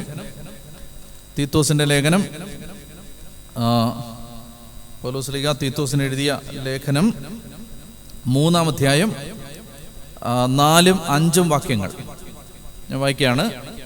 എന്നാൽ നമ്മുടെ രക്ഷകനായ ദൈവത്തിൻ്റെ നന്മയും സ്നേഹം നിറഞ്ഞ കാരുണ്യവും വെളിപ്പെട്ടപ്പോൾ അവിടുന്ന് നമുക്ക് രക്ഷ നൽകി. അത് നമ്മുടെ നീതിയുടെ പ്രവൃത്തികൾ കൊണ്ടല്ല, പിന്നെയോ അവിടുത്തെ കാരുണ്യം മൂലം പരിശുദ്ധാത്മാവിൽ അവിടുന്ന് നിർവഹിച്ച പുനരുജ്ജീവനത്തിൻ്റെയും നവീകരണത്തിൻ്റെയും സ്നാനത്താലത്രേ. നമ്മൾ നീതീകരിക്കപ്പെട്ടത് എങ്ങനെയാണെന്നായി പറയുന്നത്? നമുക്ക് രക്ഷ കിട്ടിയത് സ്നാനത്താലാണ്. അതാണ് അവിടെ പറയുന്നത്. വായിച്ചേ. എന്നാൽ നമ്മുടെ രക്ഷകനായ ദൈവത്തിൻ്റെ നന്മയും സ്നേഹം നിറഞ്ഞ കാരുണ്യവും വെളിപ്പെട്ടപ്പോൾ അവിടുന്ന് നമുക്ക് എന്ത് നൽകി? രക്ഷ നൽകി. അവിടുന്ന് നമ്മളെ നീതീകരിച്ചു. അത് നമ്മുടെ നീതിയുടെ പ്രവൃത്തികൾ കൊണ്ടല്ല, നമ്മളെന്തെങ്കിലും ചെയ്തിട്ടല്ല, നമ്മൾ തീരുമാനം എടുത്തിട്ടല്ല. നമ്മൾ തീരുമാനം എടുത്തു പോയി യേശുവിനെ രക്ഷകനും നാഥനുമായിട്ട് വിശ്വാസത്തോടെ പ്രഖ്യാപിച്ചപ്പെടല്ല, മറിച്ച് കർത്താവാണ് നമ്മളെ നീതീകരിക്കുന്നത്. അപ്പോൾ എന്താണ് അത്? അവിടുത്തെ കാരുണ്യം മൂലം പരിശുദ്ധാത്മാവിൽ അവിടുന്ന് നിർവഹിച്ച പുനരുജ്ജീവനത്തിൻ്റെയും നവീകരണത്തിൻ്റെയും സ്നാനത്താലാണ്. അപ്പോൾ നമ്മുടെ നീതീകരണം നമുക്ക് കിട്ടിയത് എവിടെയാണ്? ജ്ഞാനസ്നാനത്തിലാണ്. മറ്റൊരു വാക്യം വായിക്കാം. പത്രോസിന്റെ 1-ാം ലേഖനം 3-ാം അധ്യായത്തിൽ പത്രോസിലേക്ക് ഇത് വ്യക്തമായിട്ട് പറയുന്നുണ്ട്. പത്രോസിന്റെ 1-ാം ലേഖനം 3-ാം അധ്യായം 21-ാമത്തെ വാക്യം. 1 പത്രോസ് 3:21. അതിൻ്റെ സാദൃശ്യമുള്ള ജ്ഞാനസ്നാനം, കണ്ടോ, ബാപ്റ്റിസം, അതിൻ്റെ സാദൃശ്യമുള്ള ജ്ഞാനസ്നാനം ഇപ്പോൾ നിങ്ങളെ രക്ഷിക്കുന്നു. ഇപ്പൊ രക്ഷ കിട്ടുന്നത് മാമോദീസായിലൂടെയാണ് രക്ഷ ആരംഭിക്കുന്നത്. അത് നിങ്ങളുടെ ശരീരത്തിലെ മാലിന്യത്തിൻ്റെ നിർമ്മാർജ്ജനമല്ല, മറിച്ച് ശുദ്ധ മനസാക്ഷിക്കായി യേശുക്രിസ്തുവിൻ്റെ ഉത്ഥാനം വഴി ദൈവത്തോട് നടത്തുന്ന പ്രാർത്ഥനയാണ്. അപ്പോൾ നോഹയുടെ പെട്ടകത്തിന് സദൃശ്യമായ ആ ജലത്തിലൂടെയുള്ള രക്ഷയ്ക്ക് സദൃശ്യമായ മാമോദീസ നമ്മളെ രക്ഷിക്കുന്നു. പത്രോസ് വ്യക്തമായിട്ട് പറയുകയാണ്. അപ്പോൾ നീതീകരണം മാമോദീസായിലൂടെയാണ്. മറ്റൊരു വാക്യം കൂടെ വായിക്കാം. യോഹന്നാന്റെ സുവിശേഷം 3-ാം അധ്യായം 5-ാമത്തെ വാക്യം. യോഹന്നാന്റെ സുവിശേഷം 3-ാം അധ്യായം 5-ാമത്തെ വാക്യം. സത്യം സത്യമായി ഞാൻ നിങ്ങളോട് പറയുന്നു, യേശു പ്രതിവചിച്ചു, സത്യം സത്യമായി ഞാൻ നിങ്ങളോട് പറയുന്നു, ജലത്താലും ആത്മാവിനാലും ജനിക്കുന്നില്ലെങ്കിൽ ഒരുവനും ദൈവരാജ്യത്തിൽ പ്രവേശിക്കുക സാധ്യമല്ല. മാംസത്തിൽ നിന്ന് ജനിക്കുന്നത് മാംസമാണ്, ആത്മാവിൽ നിന്ന് ജനിക്കുന്നത് ആത്മാവും. അപ്പോൾ മാമോദീസായിലൂടെ മാത്രമാണ് ഒരു വ്യക്തി ദൈവരാജ്യത്തിൽ പ്രവേശിക്കുന്നത്. അത് സഭയുടെ അടിസ്ഥാനപരമായ പ്രബോധനമാണ്, അത് മനസ്സിലാക്കുക. അപ്പോൾ നീതീകരണം, ഞാൻ ഈ റോമർ 5-ൽ തന്നെ നിൽക്കുകയാണ്, നിങ്ങൾക്ക് മനസ്സിലാവുന്നുണ്ടെന്ന് ഞാൻ വിചാരിക്കുന്നു. എന്താണ്? വിശ്വാസത്താൽ അല്ലെങ്കിൽ ജ്ഞാനസ്നാനത്താൽ നമ്മൾ നീതീകരിക്കപ്പെട്ടു. നമ്മൾ നീതീകരിക്കപ്പെട്ടു എന്ന് പറയുമ്പോൾ നീതീകരണം പൂർത്തിയായിട്ടില്ല, നമ്മുടെ രക്ഷ പൂർത്തിയായിട്ടില്ല. അതുകൊണ്ട് കത്തോലിക്ക തിരുസഭ രക്ഷയുടെ 3 കാലങ്ങളെക്കുറിച്ച് വചനത്തിൻ്റെ അടിസ്ഥാനത്തിൽ പഠിപ്പിക്കുന്നുണ്ട്.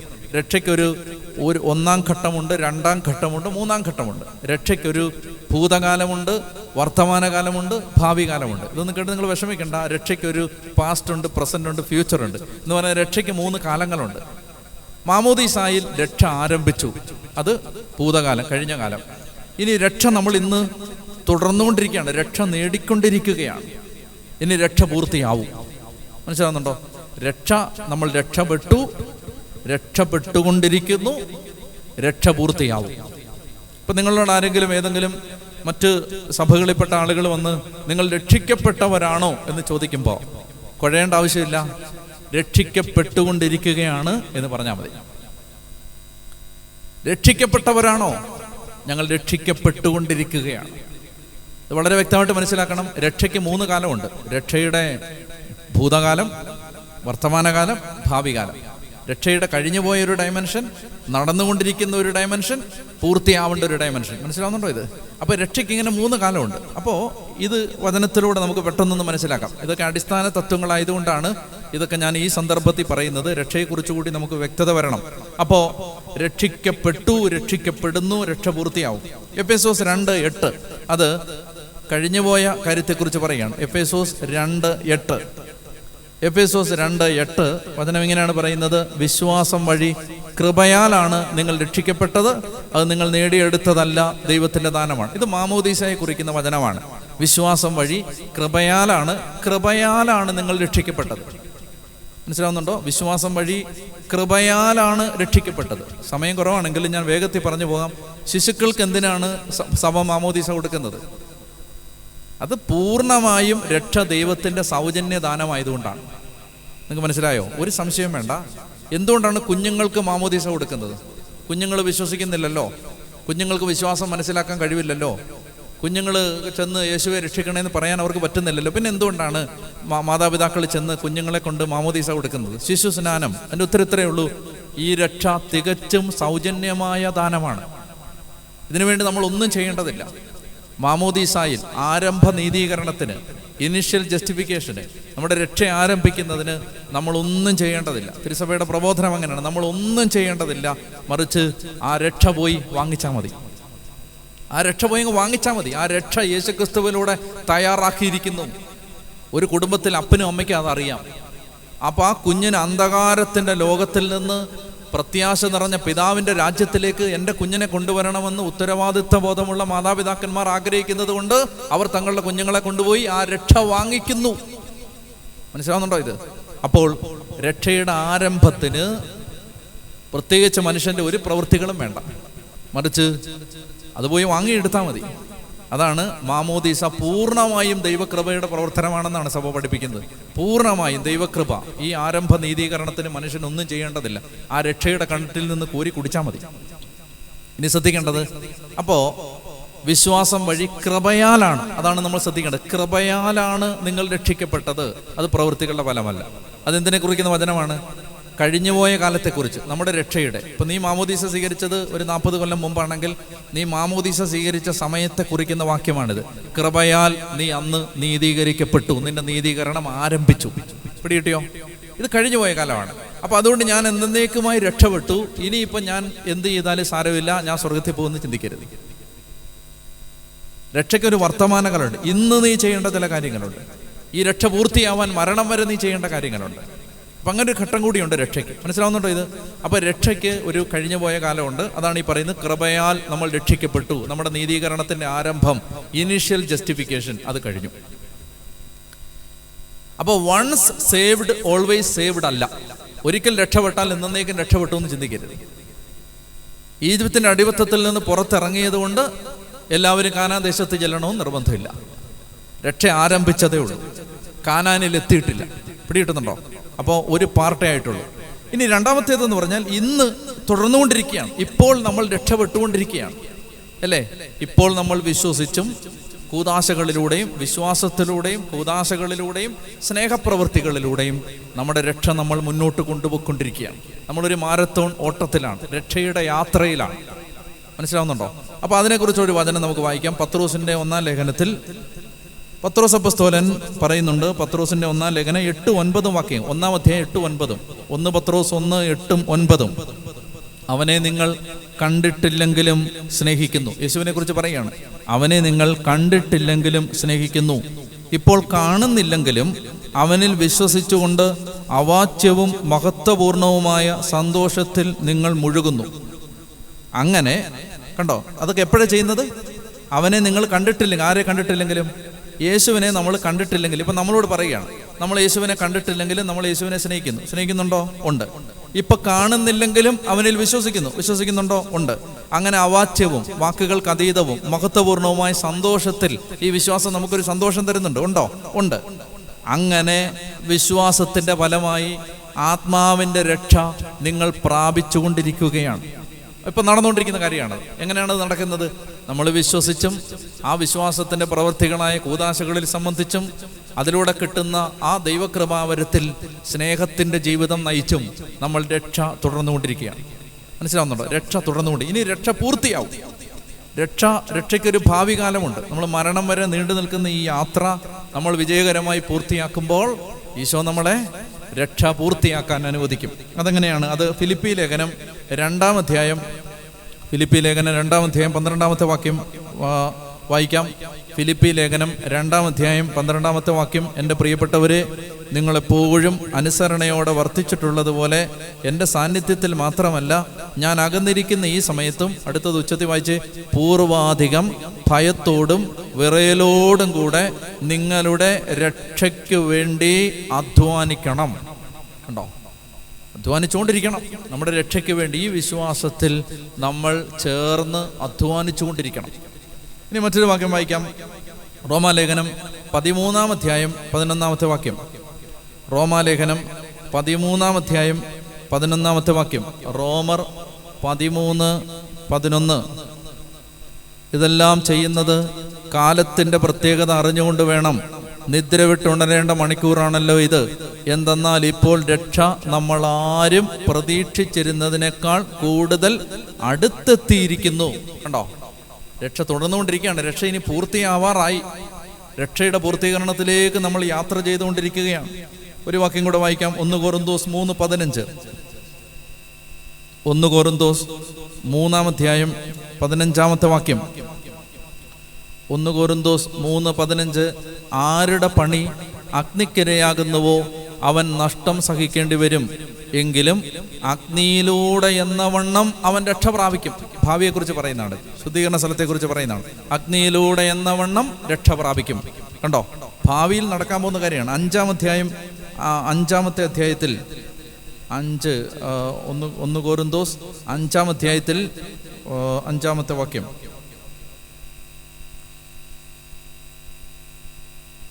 ആ മനുഷ്യനെ, ഒരു മനുഷ്യനെ കുറിച്ച് പറയുകയാണ്. അതായത് ഒരു മനുഷ്യൻ പാപം ചെയ്തൊരു മനുഷ്യനെ കുറിച്ചാണ് 5-ാമത്തെ അധ്യായത്തിൽ പറയുന്നത്. ആ മനുഷ്യനെ കുറിച്ച് പറയുകയാണ്. ആ മനുഷ്യനെ അവൻ്റെ അധമ വികാരങ്ങൾ ഇല്ലായ്മ ചെയ്യേണ്ടതിന് പിശാചിന് ഏൽപ്പിച്ചു കൊടുക്കണം. അങ്ങനെ അവൻ്റെ ആത്മാവ് കർത്താവായ യേശുവിൻ്റെ ദിനത്തിൽ രക്ഷ പ്രാപിക്കട്ടെ. അതായത് സഭയിൽ നിന്ന് അവനെ കുറച്ച് നാളത്തേക്ക് മാറ്റി നിർത്തണം. അതാണ് പിശാചിനെ ഏൽപ്പിച്ചു കൊടുക്കുക എന്ന് പറഞ്ഞാൽ. സഭയുടെ സംരക്ഷണ വലയത്തിൽ നിന്ന് അവനെ കുറച്ച് നാളത്തേക്ക്, ഒരു പ്രത്യേക തെറ്റ് ഒരുത്തം ചെയ്തു, അവൻ്റെ അപ്പൻ്റെ ഭാര്യയുമായി അവിഹിത വീഴ്ചയിൽ കഴിയുന്ന ഒരു മനുഷ്യനെ കുറിച്ച് പറയുകയാണ്. അപ്പോൾ അവൻ വിശ്വാസ സമൂഹത്തിന് ഒരു സ്കാൻഡൽ ഉണ്ടാക്കിയതുകൊണ്ട് പൗലോസ് പറയുകയാണ്, അവനെ കുറച്ച് നാളത്തേക്ക് സഭയിൽ നിന്ന് മാറ്റി നിർത്തണം. അതാണ് പിശാചിനെ ഏൽപ്പിച്ചു കൊടുക്കുക എന്ന് ഉപയോഗിച്ചിരിക്കുന്ന പ്രയോഗത്തിൻ്റെ അർത്ഥം. അവനെ കുറച്ച് നാൾ അവൻ കുർബാന സ്വീകരണത്തിൽ നിന്ന് മാറ്റി നിർത്തണം. എന്തിനാണ്? അങ്ങനെ ചെയ്യുമ്പോൾ അവൻ മനസ്തപിച്ച് അവൻ കർത്താവായ യേശുവിൻ്റെ ദിനത്തിൽ രക്ഷ പ്രാപിക്കും. ഭാവി കാലത്തെക്കുറിച്ച് പറയുകയാണ്. അപ്പോൾ നിങ്ങൾ മനസ്സിലാക്കേണ്ടത്, രക്ഷയ്ക്ക് 3 കാലമുണ്ട്. എന്തൊക്കെയാണ്? ഒരു കഴിഞ്ഞുപോയ കാലമുണ്ട്, ഇപ്പോൾ തുടർന്നുകൊണ്ടിരിക്കുന്ന കാലമുണ്ട്, ഇനി പൂർത്തിയാവേണ്ട ഒരു ഭാവി കാലമുണ്ട്. ഇപ്പോൾ പൗലോസ്ലീഹ ഇവിടെ പറയുന്നത് വിശ്വാസത്താൽ ആദ്യത്തെ സ്റ്റെപ്പിനെ കുറിച്ചാണ്. റോമർ 5-ൽ പറയുന്നത്. ഞാൻ റോമർ 5-ന്റെ ഭാഗമായിട്ടാണ് ഇതെല്ലാം വിശദീകരിക്കുന്നത്. റോമർ 5-ൽ പറയുന്നത് വിശ്വാസത്തിന്റെ ഈ ആദ്യത്തെ ഘട്ടത്തെക്കുറിച്ചാണ്. എന്താണ്? മാമോദീസായിലൂടെ നമ്മൾ നീതീകരിക്കപ്പെട്ടു. ആദ്യത്തെ ഘട്ടം കഴിഞ്ഞു. ഇനിയുള്ള നമ്മുടെ ജീവിതം. ഈ ജീവിതത്തിൽ 2-ാമത്തെ ഒരു ഘട്ടമുണ്ട്. മഹത്വീകരണമാണ് 3-ാമത്തെ ഘട്ടം, പൂർത്തീകരണം. അതിനിടയ്ക്ക് ഒരു ഘട്ടമുണ്ട്. അതാണ് വിശുദ്ധീകരണം, സാങ്ക്ടിഫിക്കേഷൻ. നമ്മൾ വിശ്വാസത്താൽ നീതീകരിക്കപ്പെട്ട നമ്മൾ വിശുദ്ധീകരിക്കപ്പെടാനുണ്ട്. പരിപൂർണമായ വിശുദ്ധീകരണത്തിലേക്ക് നമ്മൾ എത്താനുണ്ട്. 2 രീതിയിലാണ് നമ്മൾ വിശുദ്ധീകരിക്കപ്പെടുന്നത്. ഒന്ന് നിങ്ങൾക്കറിയാം എങ്ങനെയാണ്. കൂദാശകളിലൂടെയാണ് നമ്മൾ വിശുദ്ധീകരിക്കപ്പെടുന്നത്. പരിശുദ്ധ കുമ്പസാരത്തിലൂടെ നമ്മൾ വിശുദ്ധീകരിക്കപ്പെടും. പരിശുദ്ധ കുർബാനയിലൂടെ നമ്മൾ വിശുദ്ധീകരിക്കപ്പെടും. കൂദാശകളിലൂടെയാണ് പ്രധാനമായും നമ്മൾ വിശുദ്ധീകരിക്കപ്പെടുന്നത്. അതോടുകൂടി വചനം മറ്റൊരു കാര്യം കൂടി പറയുന്നുണ്ട്. നമ്മുടെ വിശുദ്ധീകരണത്തിന് വേണ്ടി ദൈവം അനുവദിച്ച് തന്നിരിക്കുന്ന ഒരു പ്രധാനപ്പെട്ട മേഖലയാണ് നമ്മുടെ സഹനങ്ങൾ. മനസ്സിലാവുന്നുണ്ടോ? അപ്പൊ നീതീകരിക്കപ്പെട്ട നമ്മൾ മഹത്വീകരിക്കപ്പെടുന്നതിനിടയിലുള്ള വിശുദ്ധീകരണ ഘട്ടം നടക്കുന്നത് സഹനത്തിലൂടെയാണ്. ഇപ്പം മനസ്സിലായോ എന്തുകൊണ്ടാണ് സഹിക്കേണ്ടത്? എന്തുകൊണ്ടാണ് സഹനത്തിൽ നിന്ന് ഓടി രക്ഷപ്പെടാൻ ശ്രമിക്കരുത് എന്ന് പറയുന്നത്? സഹനത്തെ ഏറ്റെടുക്കണം എന്ന് പറയുന്നത്, ദൈവം തരുന്ന സഹനങ്ങളെല്ലാം സൗമ്യതയോടെ സഹിക്കണം എന്ന് പറയുന്നത്, സഹനത്തിൽ വലിയ വെപ്രാളം കാണിക്കാതിരിക്കണമെന്ന് പറയുന്നത്, ദൈവം നമ്മളെ വിശുദ്ധീകരിക്കുന്നതിൻ്റെ ഭാഗമാണ് നമ്മുടെ സഹനങ്ങൾ. ചേർന്ന് പറഞ്ഞേ ഹല്ലേലൂയാ. ഉച്ചത്തിൽ പറഞ്ഞേ ഹല്ലേലൂയാ. യേശുവേ നന്ദി, യേശുവേ സ്തുതി, യേശുവേ ആരാധന. നമുക്കിനി കുറേ വചനങ്ങൾ വായിക്കണം. നിങ്ങൾ വളരെ ശ്രദ്ധയോടെ വേഗം ബൈബിൾ എടുത്ത് വായിച്ചുകൊണ്ടേയിരിക്കണം. അപ്പം നീതീകരണത്തെക്കുറിച്ച് പറഞ്ഞാൽ ഉടനെ തന്നെ ബൈബിളിൽ സഹനത്തെക്കുറിച്ച് പറയും. ഇപ്പം എന്തുകൊണ്ടാണെന്ന് മനസ്സിലായല്ലോ. സഹിച്ചാൽ മാത്രമേ വിശുദ്ധീകരിക്കപ്പെടൂ. വിശുദ്ധീകരിക്കപ്പെട്ടാൽ മാത്രമേ മഹത്വീകരിക്കപ്പെടൂ. ദൈവമഹത്വത്തിൽ പങ്കുചേരണമെങ്കിൽ എന്ത് ചെയ്യണം? വിശുദ്ധീകരിക്കപ്പെടണം. ആ വിശുദ്ധീകരണ പ്രക്രിയ നടക്കുന്നത് ക്രിസ്തുവിനോട് ചേർന്നൊരു വ്യക്തി സഹിക്കുമ്പോഴാണ്. യേശുവിൻ്റെ കൃപയിൽ ഒരു വ്യക്തി സഹിക്കുമ്പോഴാണ്. യേശു സഹിച്ചതുപോലെ സഹിക്കുമ്പോഴാണ്. യേശുവിൻ്റെ കണ്ണുകളിലൂടെ സഹനത്തെ സ്വീകരിക്കുമ്പോഴാണ്. ദൈവികമായ കാഴ്ചപ്പാടിലൂടെ സഹനത്തെ ഏറ്റെടുക്കുമ്പോഴാണ് നമ്മുടെ വിശുദ്ധീകരണം നടക്കുന്നത്. അതുകൊണ്ട് എൻ്റെ പ്രിയപ്പെട്ടവരെ, എനിക്ക് നിങ്ങളോട് പറയാനുള്ളത്, ചെറുതും വലുതുമായ ഏത് സഹനവുമാവട്ടെ, സഹനത്തെ നിങ്ങൾ നഷ്ടപ്പെടുത്തി കളയരുത്. നമ്മുടെ വിശുദ്ധീകരണം, നമ്മുടെ കുടുംബത്തിൻ്റെ വിശുദ്ധീകരണം നടക്കുന്ന ഏറ്റവും പ്രധാനപ്പെട്ടൊരു വഴിയാണ് സഹനം. അതിനെ വെറുതെ പാഴാക്കി കളയരുത്. ഒരു ചെറിയ സഹനത്തെ പോലും വെറുതെ കളയരുത്. അതിനെല്ലാം കർത്താവിൻ്റെ കണ്ണുകളിലൂടെ കണ്ട് സ്തോത്രം ചെയ്യണം. തകർച്ചകളെ ഓർത്ത് ദൈവത്തെ സ്തുതിക്കണം. അത് അനുവദിച്ച് തന്നതോർത്ത് ദൈവത്തെ മഹത്വപ്പെടുത്തണം. കർത്താവേ, അപ്പോസ്തലന്മാര് സംഘത്തിൻ്റെ മുമ്പിൽ, സൻഹദ്രീൻ സംഘത്തിൻ്റെ മുമ്പിൽ നിന്ന് അവർ പറഞ്ഞില്ലേ, യേശുവിൻ്റെ നാമത്തെ പ്രതി അപമാനം സഹിക്കാൻ ഒരു യോഗ്യത കിട്ടിയതോർത്ത് അവർ സന്തോഷത്തോടെ ദൈവത്തെ സ്തുതിച്ചുകൊണ്ട് പുറത്തുപോയി. എന്നാൽ അപ്പോസ്തലന്മാർക്കറിയാം തങ്ങൾ കൂടുതൽ വിശുദ്ധീകരിക്കപ്പെടുന്നത് ഈ സഹനത്തിലൂടെയാണ്. നമുക്ക് ചില വാക്യങ്ങൾ വേഗം വായിക്കാം. റോമർ 5 തന്നെ ഒരിക്കൽ കൂടി വായിക്കാം. നമ്മൾ ഇത്രയും വിശദീകരിച്ചത് റോമർ 5 റോമർ 5:1 മുതൽ ഒരിക്കൽ കൂടി വായിക്കുകയാണ്. വിശ്വാസത്താൽ നീതീകരിക്കപ്പെട്ട നമുക്ക് നമ്മുടെ കർത്താവായ യേശുക്രിസ്തു വഴി ദൈവവുമായി സമാധാനത്തിലായിരിക്കാം. നമുക്ക് കൈവന്നിരിക്കുന്ന ഈ കൃപയിലേക്ക് അവൻ മൂലം വിശ്വാസത്താൽ നമുക്ക് പ്രവേശനം ലഭിച്ചിരിക്കുന്നു. ദൈവമഹത്വത്തിൽ പങ്കുചേരാം എന്ന പ്രത്യാശയിൽ അഭിമാനിക്കാം. കാണുന്നുണ്ടോ നിങ്ങൾ? മഹത്വത്തിൽ പങ്കുചേരാം. ഈ മഹത്വത്തിൽ പങ്കുചേരുന്ന കാര്യം പറയുമ്പോൾ തൊട്ടടുത്ത് എന്താ പറയുന്നത്? കഷ്ടതകളിലും നമ്മൾ അഭിമാനിക്കുന്നു. കാരണം ഈ മഹത്വം വരുന്നത് ഈ കഷ്ടതയിലൂടെയാണ്. കാരണം ഈ കഷ്ടതയിലൂടെ മാത്രമേ നമ്മൾ വിശുദ്ധീകരിക്കപ്പെടൂ. ഇനി മറ്റൊരു വാക്യം വായിക്കാം. റോമാലേഖനം 8-ാം അധ്യായം 15 മുതൽ 18 വരെ. റോമർ 8:15 മുതൽ 18 വരെ. റോമർ 8:15 നിങ്ങളെ വീണ്ടും ഭയത്തിലേക്ക് നയിക്കുന്ന അടിമത്വത്തിൻ്റെ ആത്മാവിനെ അല്ല. മാമോദീസായിൽ എന്താണ് സംഭവിച്ചത് എന്ന് പറയുകയാണ്. മാമോദീസായിൽ എന്താ സംഭവിച്ചത്? നമ്മൾ പുത്രത്വത്തിൻ്റെ ആത്മാവിനെ സ്വീകരിച്ചു. നിങ്ങളെ വീണ്ടും ഭയത്തിലേക്ക് നയിക്കുന്ന അടിമത്തത്തിൻ്റെ ആത്മാവിനെ അല്ല, മറിച്ച് പുത്രസ്വീകാര്യത്തിൻ്റെ ആത്മാവിനെയാണ് നിങ്ങൾ മാമോദീസായിലൂടെ കൈക്കൊണ്ടത്. ഈ ആത്മാവ് മൂലമാണ് നാം ദൈവത്തെ ആവാ പിതാവേ എന്ന് വിളിക്കുന്നത്. അപ്പോൾ മാമോദീസായിലൂടെ ദൈവത്തെ പിതാവേ എന്ന് വിളിക്കാനുള്ള അവകാശം കിട്ടി. നാം ദൈവത്തിൻ്റെ മക്കളാണെന്ന് ഈ ആത്മാവ്, പരിശുദ്ധാത്മാവ് നമ്മുടെ ആത്മാവിനോട് ചേർന്ന് സാക്ഷ്യം നൽകുന്നു. പരിശുദ്ധാത്മാവ് നമ്മുടെ ആത്മാവിനോട് പറഞ്ഞുകൊണ്ടിരിക്കുകയാണ്, നീ ഈ മാമോദീസ വഴി ദൈവത്തിൻ്റെ മകനായി മാറി, മകളായി മാറി. ഇനി പറയുകയാണ്, നാം മക്കളെങ്കിൽ, അങ്ങനെ നമ്മൾ മക്കളാക്കപ്പെട്ടെങ്കിൽ നമ്മൾ അവകാശികളാണ്. എന്തിൻ്റെ അവകാശം? ദൈവത്തിൻ്റെ അവകാശികളും ക്രിസ്തുവിൻ്റെ കൂട്ടവകാശികളും. എന്നിട്ട് പറയുകയാണ്, ഈ അവകാശം എല്ലാം പറഞ്ഞിട്ട് പറയുകയാണ്, എന്തെന്നാൽ അവനോടൊപ്പം ഒരിക്കൽ മഹത്വപ്പെടേണ്ടതിന് ഇപ്പോൾ അവനോടൊപ്പം നാം പീഡ സഹിക്കുകയാണ്. പിടിയിട്ടുന്നുണ്ടോ? മഹത്വപ്പെടേണ്ടതിന് ഇപ്പൊ സഹിക്കുകയാണ്. ഇതാരെക്കുറിച്ചാണ് പറയുന്നത്? മാമോദീസായിലൂടെ നീതീകരിക്കപ്പെട്ട, നീതീകരണം ആരംഭിച്ച ഒരു വ്യക്തിയെക്കുറിച്ച് പറയുകയാണ്. ഈ കഷ്ടപ്പാടുകളിലൂടെ അവൻ്റെ മഹത്വത്തിന് വേണ്ടി നമ്മൾ ഒരുക്കപ്പെട്ടുകൊണ്ടിരിക്കുകയാണ്. എന്നിട്ടാണ് പറയുന്നത് 18-ാമത്തെ വാക്യം, നമുക്ക് വെളിപ്പെടാനിരിക്കുന്ന മഹത്വത്തോട് തുലനം ചെയ്യുമ്പോൾ ഇന്നത്തെ കഷ്ടതകൾ എത്രയോ നിസാരമാണ്. നമുക്ക് വെളിപ്പെടാനിരിക്കുന്ന മഹത്വത്തോട് തുലനം ചെയ്യുമ്പോൾ ഇന്നത്തെ കഷ്ടതകൾ എത്രയോ നിസാരമാണ്. മറ്റൊരു വാക്യം വായിക്കാം. ഹെബ്രായ ലേഖനം 12-ാം അധ്യായം വായിക്കാം. ഹെബ്രായ ലേഖനം 12:1 മുതൽ. വളരെ പ്രധാനപ്പെട്ട ചില വാക്യങ്ങളാണത്. ഹെബ്രായ ലേഖനം 12-ാം അധ്യായം 1 മുതലുള്ള വാക്യങ്ങൾ. എബ്രായർ 12:1 മുതൽ. നമുക്ക് ചുറ്റും സാക്ഷികളുടെ വലിയ സമൂഹമുള്ളതിനാൽ നമ്മെ വിഷമിപ്പിക്കുന്ന ഭാരവും പാപവും നമുക്ക് നീക്കിക്കളയാം. നമുക്കായി നിശ്ചയിച്ചിരിക്കുന്ന ഈ ഓട്ടപ്പന്തയം സ്ഥിരോത്സാഹത്തോടെ നമുക്ക് ഓടിത്തീർക്കാം. നമ്മുടെ വിശ്വാസത്തിൻ്റെ നാഥനും അതിനെ പൂർണ്ണതയിലെത്തിക്കുന്നവനുമായ യേശുവിനെ കണ്ടുകൊണ്ട് വേണം നാം ഓടാൻ. അവൻ എന്ത് ചെയ്തു? അവൻ തനിക്കുണ്ടായിരുന്ന സന്തോഷം ഉപേക്ഷിച്ച് അവമാനം വകവെക്കാതെ കുരിശ് ക്ഷമയോടെ സ്വീകരിച്ചു. ഒരു ക്രിസ്ത്യാനി ജീവിക്കേണ്ടത് എങ്ങനെയാണെന്ന് പറയുകയാണ്. കുരിശ് ക്ഷമയോടെ സ്വീകരിച്ച, അവമാനത്തെ തള്ളിക്കളയാതിരുന്ന യേശുവിനെ മുന്നിൽ കണ്ടുകൊണ്ട് വേണം നമ്മൾ ഈ വിഷമിപ്പിക്കുന്ന ഭാരത്തിൽ ഓടാൻ. മനസ്സിലാകുന്നുണ്ടോ? 12-ാം അധ്യായത്തിൽ പറയുകയാണ്, നമ്മെ വിഷമിപ്പിക്കുന്ന ഭാരവും പാപവും നമുക്ക് ചുറ്റും വലിയ സാക്ഷികളുടെ സമൂഹമുള്ളതിനാൽ നമുക്ക് നീക്കിക്കളയാം. ഈ സാക്ഷികളെ അല്ല നമ്മൾ നോക്കേണ്ടത്, യേശുവിനെയാണ്. യേശു എന്ത് ചെയ്തു? അവൻ തനിക്കുണ്ടായിരുന്ന സന്തോഷം ഉപേക്ഷിച്ചു, അവമാനം വകവച്ചില്ല. അവൻ എന്ത് ചെയ്തു? കുരിശ് ക്ഷമയോടെ സ്വീകരിച്ചു. എന്നിട്ട് പറയുകയാണ്, ദൈവസിംഹാസനത്തിന്റെ വലതുഭാഗത്ത് അവൻ അവരോധിക്കപ്പെട്ടു. ആകയാൽ ശ്രദ്ധിക്കണേ, മനോധൈര്യം അസ്തമിച്ച് നിങ്ങൾ തളർന്നു പോകാതിരിക്കാൻ വേണ്ടി അവൻ തന്നെ എതിർത്ത പാപികളിൽ നിന്ന് എത്രമാത്രം സഹിച്ചെന്ന് ചിന്തിക്കുവിൻ. പാപത്തിനെതിരെയുള്ള സമരത്തിൽ നിങ്ങൾക്കിനിയും രക്തം ചൊരിയേണ്ടി വന്നിട്ടില്ല. നിങ്ങളെ പുത്രന്മാരെന്ന് അഭിസംബോധന ചെയ്തുകൊണ്ടുള്ള ആ ഉപദേശം നിങ്ങൾ മറന്നുപോയോ? ഏതാണ് ഉപദേശം? നിങ്ങളെ വീണ്ടും ഭയത്തിലേക്ക് നയിക്കുന്ന അടിമത്തത്തിന്റെ ആത്മാവിനെ അല്ല, മറിച്ച് പുത്രസ്വീകാര്യത്തിന്റെ ആത്മാവിനെയാണ്. നമ്മളെ മാമോദീസ വഴി ദൈവം മക്കളാക്കി മാറ്റി എന്നുള്ള ഉപദേശം നിങ്ങൾ മറന്നുപോയോ? മകനെ, കർത്താവിന്റെ ശിക്ഷണത്തെ നീ നിസ്സാരമാക്കരുത്. അവൻ ശാസിക്കുമ്പോൾ നീ നഷ്ടധൈര്യനാകരുത്. താൻ സ്നേഹിക്കുന്നവന് കർത്താവ് ശിക്ഷണം നൽകുന്നു, മക്കളായി സ്വീകരിക്കുന്നവരെ പ്രഹരിക്കുകയും ചെയ്യുന്നു. ശിക്ഷണത്തിന് വേണ്ടിയാണ് നിങ്ങൾ സഹിക്കേണ്ടത്. മക്കളോടെന്ന പോലെയാണ് ദൈവം നിങ്ങളോട് പെരുമാറുന്നത്. പിതാവിന്റെ ശിക്ഷണം ലഭിക്കാത്ത ഏത് മകനാണുള്ളത്? എല്ലാവർക്കും ലഭിക്കുന്ന ശിക്ഷണം നിങ്ങൾക്ക് ലഭിക്കാതിരുന്നാൽ നിങ്ങൾ മക്കളല്ല, ജാരസന്താനങ്ങളാണ്. മനസ്സിലാവുന്നുണ്ടോ? ഇത് എന്താ ഈ പറയുന്നത്? മക്കളായതുകൊണ്ടാണ് നിങ്ങൾക്ക് സഹനമുള്ളത്. ഞാൻ നേരത്തെ പറഞ്ഞില്ലേ, ഒരു വ്യക്തി പറയുകയാണ്, ഞാൻ ഇത്രയും നാള് എൻ്റെ ജന്മത്തിൽ ഇതുവരെ പരിശുദ്ധ കുർബാന മുടക്കിയിട്ടില്ല, എൻ്റെ മകൾക്ക് എന്തുകൊണ്ട് ഇങ്ങനെ സംഭവിച്ചു? മക്കളായതുകൊണ്ടാണ് നിങ്ങൾ ശിക്ഷണത്തിന് വിധേയരാവേണ്ടത്. നിങ്ങൾ ശിക്ഷണത്തിന് വിധേയരാവുന്നില്ലെങ്കിൽ നിങ്ങൾ മക്കളല്ല, ജാരസന്താനങ്ങളാണ്. നിങ്ങൾക്ക് മനസ്സിലാവുന്നുണ്ടോ? അതായത് എന്തുകൊണ്ടാണ് എനിക്കിത് വന്നത്? നീ ദൈവത്തിൻ്റെ നീതീകരണ പ്രക്രിയ ആരംഭിച്ചിരിക്കുന്നത് കൊണ്ടാണ്. നിന്നെ മഹത്വീകരിക്കാൻ ദൈവം ആഗ്രഹിക്കുന്നത് കൊണ്ടാണ് ഈ സഹനം നിന്റെ ജീവിതത്തിലുള്ളത്. എൻ്റെ പ്രിയപ്പെട്ട സഹോദരങ്ങൾ, എന്തായി പറയുന്നത്? നമ്മുടെ ഇതിനും പുറമെ നമ്മെ തിരുത്തുന്നതിന് നമുക്ക് ഭൗമിക പിതാക്കന്മാരുണ്ടായിരുന്നു.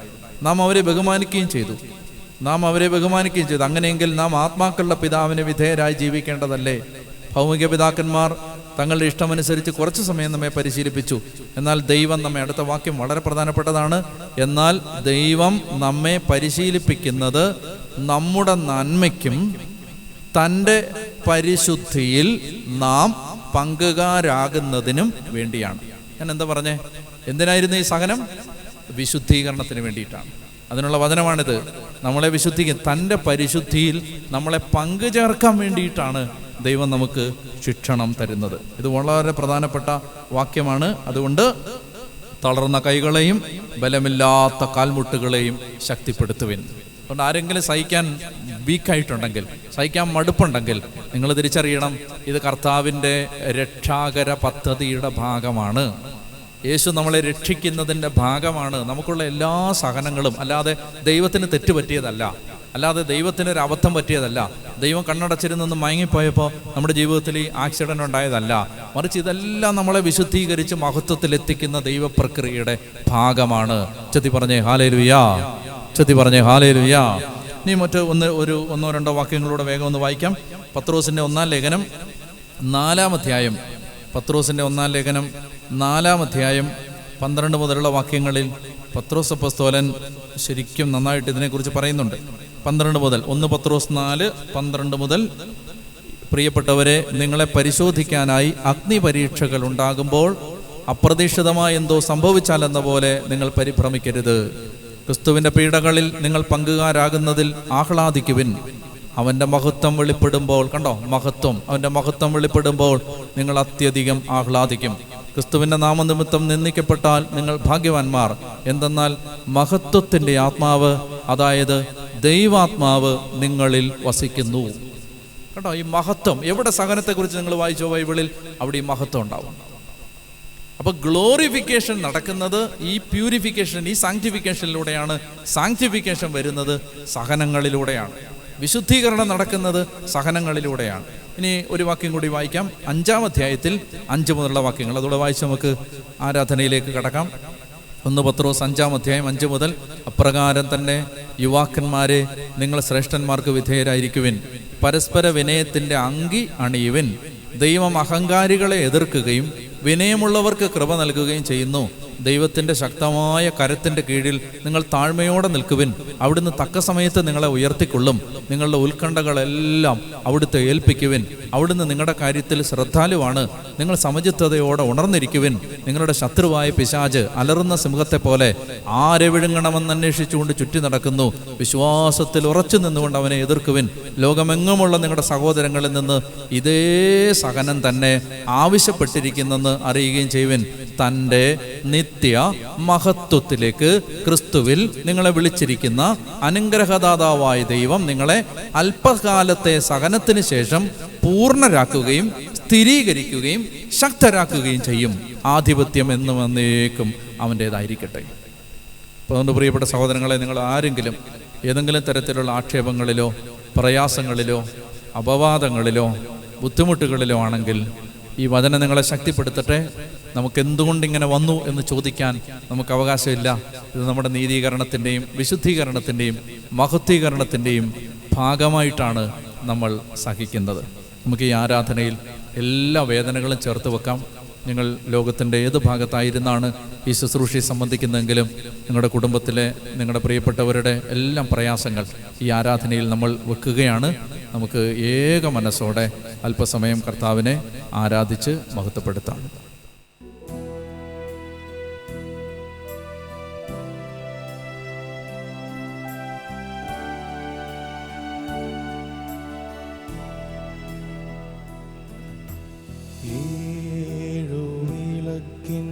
നടുവിൽ ശോഭപൂർണനാ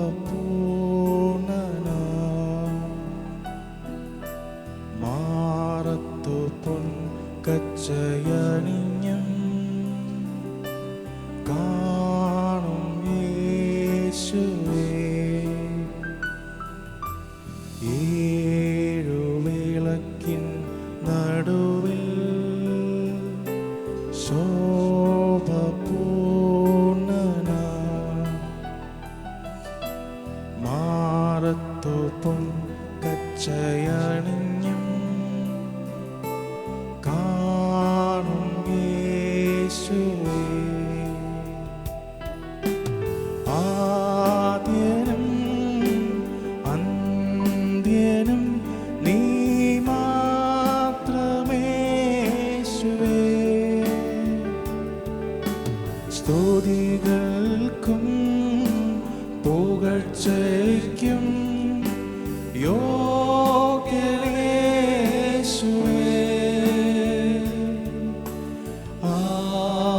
ആരാധന ആരാധന. ഏഴുവിളക്കിൻ നടുവിൽ ശോഭപൂർണനാ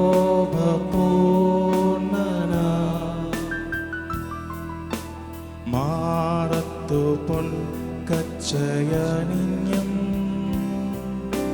കാണും യേശുവേ. ആദ്യനും അന്ത്യനും നീ മാത്രമേശുവേ. സ്തുതികൾക്കും പുകഴ്ചയ്ക്കും യോഗ്യനേശുവേ.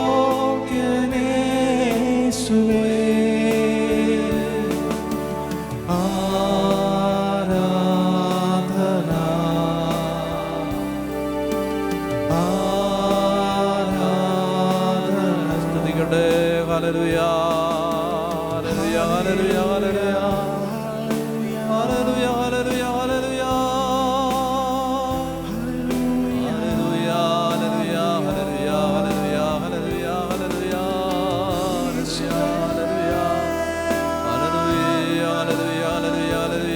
ഹല്ലേലൂയ ഹല്ലേലൂയ ഹല്ലേലൂയ.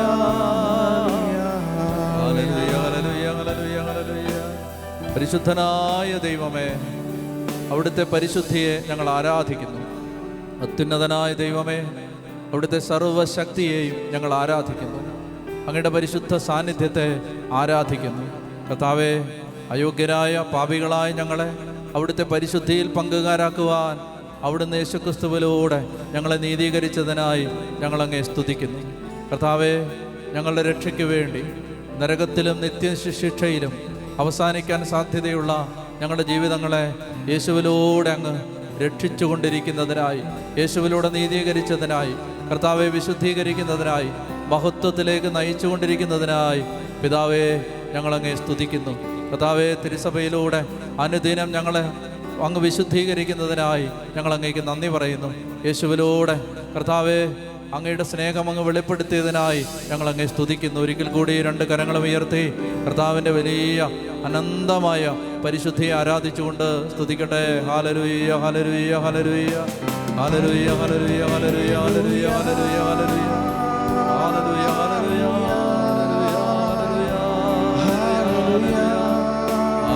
ഹല്ലേലൂയ, ഹല്ലേലൂയ.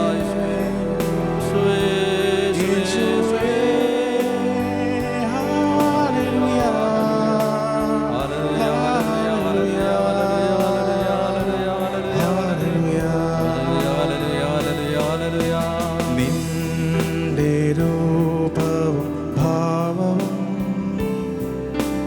എന്നിലാകട്ടെ, നിന്റെ ആത്മശക്തിയും എന്നിൽ കവിഞ്ഞിടട്ടെ. ആദ്യനും അന്ത്യനും നീ മാത്രമേ യേശുവേ. സ്തുതികൾക്കും പുകഴ്ചയ്ക്കും യോഗ്യനേ യേശുവേ. ചേർന്ന് പാടാം. ആരാധന, ആരാധന, ആരാധന. എല്ലാവരും ചേർന്ന് പാടിക്കേ. ഹല്ലേലൂയ, ഹല്ലേലൂയ,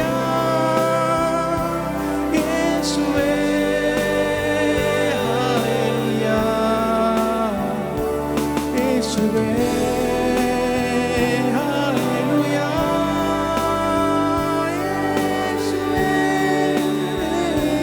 യേശുവേ.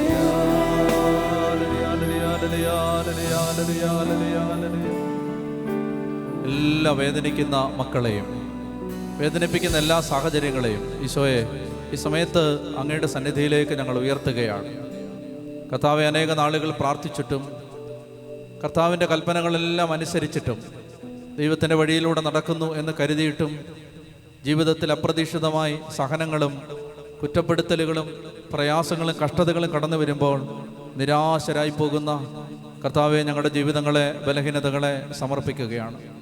കർത്താവെ, പലപ്പോഴും എന്തുകൊണ്ടാണ് ഈ സഹനം എന്ന് മനസ്സിലാക്കാൻ പറ്റാതെ, കർത്താവ് എന്തുകൊണ്ട് എനിക്കിങ്ങനെ വന്നു, ദൈവം എന്നെ സ്നേഹിക്കുന്നില്ലേ, ദൈവം എന്നെ തള്ളിക്കളഞ്ഞോ, ദൈവം എന്നെ ശപിച്ചതാണോ, ശിക്ഷിച്ചതാണോ, കർത്താവ് ഏതെങ്കിലും ആഭിചാരത്തിൻ്റെ മന്ത്രവാദത്തിൻ്റെ ശക്തികൾ എന്നെ ഉപദ്രവിക്കുന്നതാണോ, പിശാച് എന്നെ ഉപദ്രവിക്കുന്നതാണോ, ഈ വക ചിന്തകളോടെ ദൈവിക പരിജ്ഞാനമില്ലാതെ കർത്താവെ വചനത്തിൽ ആഴപ്പെടാതെ സഹനങ്ങളെ ശല്യമായും ശാപമായും ശിക്ഷയായും കണ്ട ഞങ്ങളുടെ ബലഹീനതകളെ ഓർത്ത് ഞങ്ങൾ മാപ്പ് ചോദിക്കുകയാണ്. ദൈവം തൻ്റെ മക്കളായി ഞങ്ങളെ പരിശീലിപ്പിക്കുന്നത് ഞങ്ങൾ അവിടുത്തെ പരിശുദ്ധിയിൽ പങ്കുചേരാനാണ് എന്ന് കർത്താവെ ഞങ്ങൾ തിരിച്ചറിയാത്ത എല്ലാ സന്ദർഭങ്ങളെയും ഓർത്ത് മാപ്പ് ചോദിക്കുകയാണ്. കർത്താവെ, അഗ്നിപരീക്ഷകൾ ഞങ്ങളെ പരിശോധിക്കാനായി ഉണ്ടാകുമ്പോൾ അപ്രതീക്ഷിതമായി എന്തോ സംഭവിച്ചാലെന്ന വണ്ണം ഞങ്ങൾ പരിഭ്രമിച്ചു പോയ നിമിഷങ്ങളെ ഓർത്ത് മാപ്പ് ചോദിക്കുകയാണ്. കർത്താവിൻ്റെ നാമത്തെ പ്രതി അപമാനം സഹിക്കാൻ ഭാഗ്യം കിട്ടിയതോർത്ത്, യോഗ്യത കിട്ടിയതോർത്ത് ഞങ്ങൾ സന്തോഷിക്കാതിരുന്ന സന്ദർഭങ്ങളെ ഓർത്ത് ഞങ്ങൾ മാപ്പ് ചോദിക്കുകയാണ്. കർത്താവെ, യേശുവിൻ്റെ നാമത്തെ പ്രതി ആരെങ്കിലും നിന്ദിക്കുകയോ അവഹേളിക്കുകയോ പീഡിപ്പിക്കുകയോ ചെയ്തപ്പോഴൊക്കെ ആനന്ദിച്ചാഹ്ലാദിച്ച് തുള്ളിച്ചാടാതെ പരാതിയിലും നിരാശയിലും ക്ലേശങ്ങളിലും ഉത്കണ്ഠകളിലും ജീവിച്ച നിമിഷങ്ങളെ ഓർത്ത് ഞങ്ങൾ അങ്ങയോട് മാപ്പ് ചോദിക്കുകയാണ്. കർത്താവേ, യേശുക്രിസ്തുവിൽ വിശ്വസിക്കാൻ മാത്രമല്ല, അവൻ്റെ നാമത്തെ പ്രതി സഹിക്കാനുള്ള അനുഗ്രഹം കൂടിയാണ് ഞങ്ങൾക്ക് കിട്ടിയത്.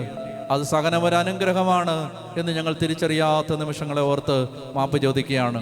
കർത്താവ്, ഈ നിമിഷങ്ങളിൽ അങ്ങ് ഞങ്ങൾക്ക് തന്ന എല്ലാ സഹനങ്ങളെയും പ്രയോജനപ്പെടുത്താൻ ഞങ്ങളെ സഹായിക്കണമേ എന്ന് പ്രാർത്ഥിക്കുന്നു. എല്ലാ സഹനങ്ങളെയും ഈശോയെ ഇതാ കുരിശിൻ ചുവട്ടിലേക്ക് ഞങ്ങൾ എടുത്തു വെക്കുകയാണ്. ഞങ്ങളുടെ കുടുംബങ്ങൾ കടന്നു പോകുന്ന സഹനങ്ങളെ, ദാമ്പത്യ ബന്ധത്തിൽ കർത്താവെ ഭാര്യാഭർത്താക്കന്മാർ അനുഭവിക്കുന്ന വേദനകളെ, കുറ്റപ്പെടുത്തലുകൾ, മനസ്സിലാക്കാതെ പോകുന്ന സന്ദർഭങ്ങൾ, തെറ്റിദ്ധാരണകൾ എല്ലാം ഈ സമയത്ത് ഇതാ കുരിശിൻ്റെ ചുവട്ടിലേക്ക് ഞങ്ങൾ എടുത്തുയർത്തുകയാണ്. കർത്താവെ, ഞങ്ങളുടെ ജോലി സ്ഥലത്ത്, ജോലി മേഖലകളിൽ, സാമ്പത്തിക മേഖലകളിൽ ഞങ്ങൾ അനുഭവിക്കുന്ന എല്ലാ കഷ്ടതകളും ഈ സമയത്ത് ഈശോയുടെ കുരിശിൻ ചുവട്ടിലേക്ക് ഞങ്ങൾ എടുത്തുയർത്തുകയാണ്. മക്കളിലൂടെ, പ്രിയപ്പെട്ടവരിലൂടെ, കർത്താവെ, ഞങ്ങൾ ഏറ്റവും വേണ്ടപ്പെട്ട മക്കളിലൂടെയെല്ലാം ഞങ്ങൾക്ക് കിട്ടുന്ന സഹനങ്ങളെല്ലാം ഇതാ ഈ സമയത്ത് കുരിശിൻ്റെ ചുവട്ടിലേക്ക് ഞങ്ങളെടുത്ത് സമർപ്പിക്കുകയാണ്.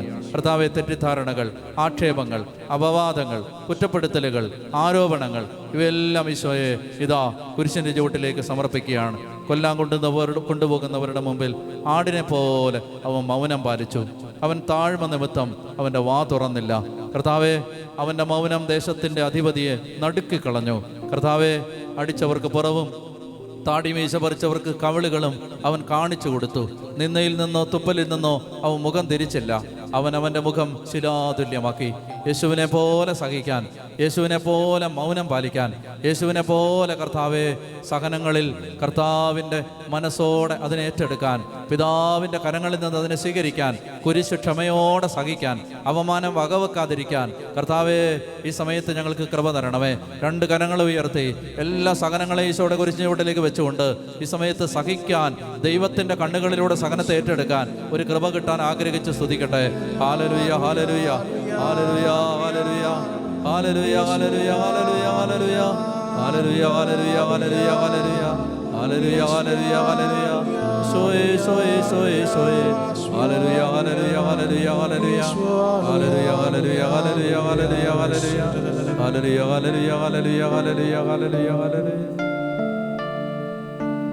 എന്നെ നിത്യതയോ നിത്യം മതി യേശുവേ, യേശുവേ, യേശുവേ, ഹല്ലേലൂയ, യേശുവേ, യേശുവേ, ഹല്ലേലൂയ,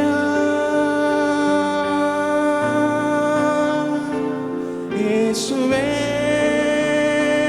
യേശുവേ, ഹല്ലേലൂയ, യേശുവേ, യേശുവേ, ഹല്ലേലൂയ.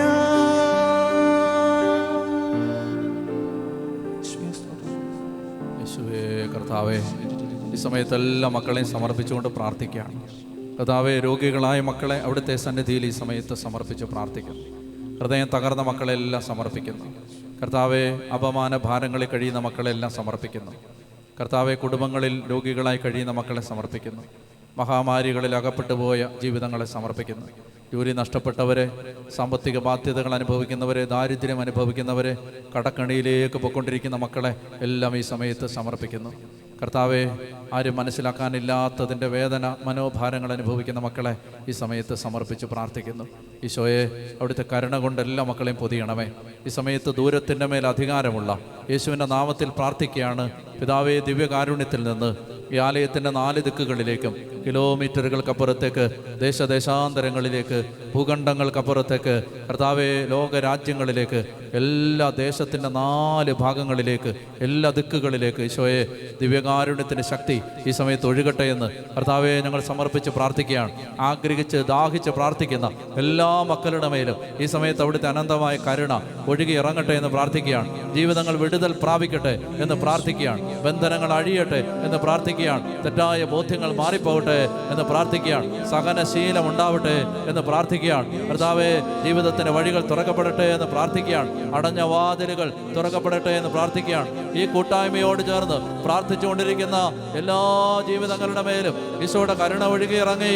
കർത്താവേ, ബന്ധനങ്ങൾ അഴിയട്ടെ, ഭാരങ്ങൾ മാറട്ടെ, രോഗങ്ങൾ മാറട്ടെ, തകർച്ചകൾ മാറട്ടെ, അടിമത്തങ്ങൾ മാറട്ടെ, ദൈവസ്നേഹം നിറയട്ടെ, പരിശുദ്ധി നിറയട്ടെ, വിശ്വാസം വർദ്ധിക്കട്ടെ, പ്രത്യാശ വർദ്ധിക്കട്ടെ, സ്നേഹം വർദ്ധിക്കട്ടെ.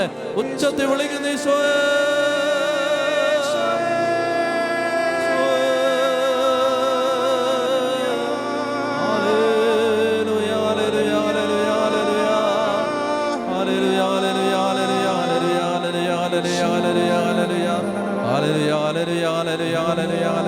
ആത്മഹത്യാ ചിന്തകൾ മാറിപ്പോകട്ടെ, അമിത ദുഃഖം മാറിപ്പോകട്ടെ, നിരാശ മാറിപ്പോകട്ടെ.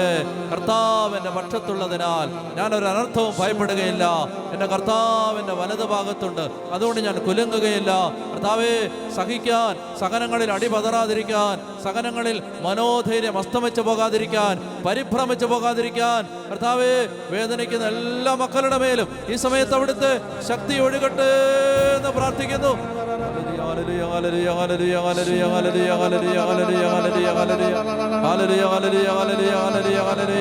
ജീവിതങ്ങളിൽ പ്രകാശമുണ്ടാകട്ടെ, ജീവിതങ്ങളിലെ അന്ധകാരം മാറട്ടെ, ജീവിതത്തിൽ വലിയ പ്രകാശം, വിശ്വാസത്തിന്റെ ശക്തി ഇപ്പോൾ ഒഴുകിയിറങ്ങട്ടെ, അന്ധകാരങ്ങൾ മാറിപ്പോകട്ടെ.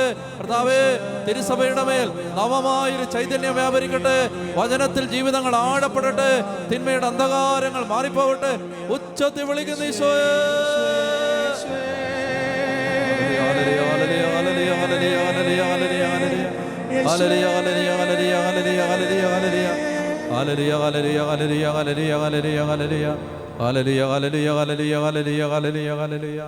ഓരോ കുടുംബത്തെയും സമയത്ത് സമർപ്പിച്ച്, എല്ലാ വേദനകളും സമർപ്പിച്ച്, കർത്താവിൻ്റെ ആശീർവാദം ആഗ്രഹിച്ച് ശക്തമായിട്ട് നന്നായിട്ട് കരങ്ങളടിച്ച് പാടി പ്രാർത്ഥിച്ച്.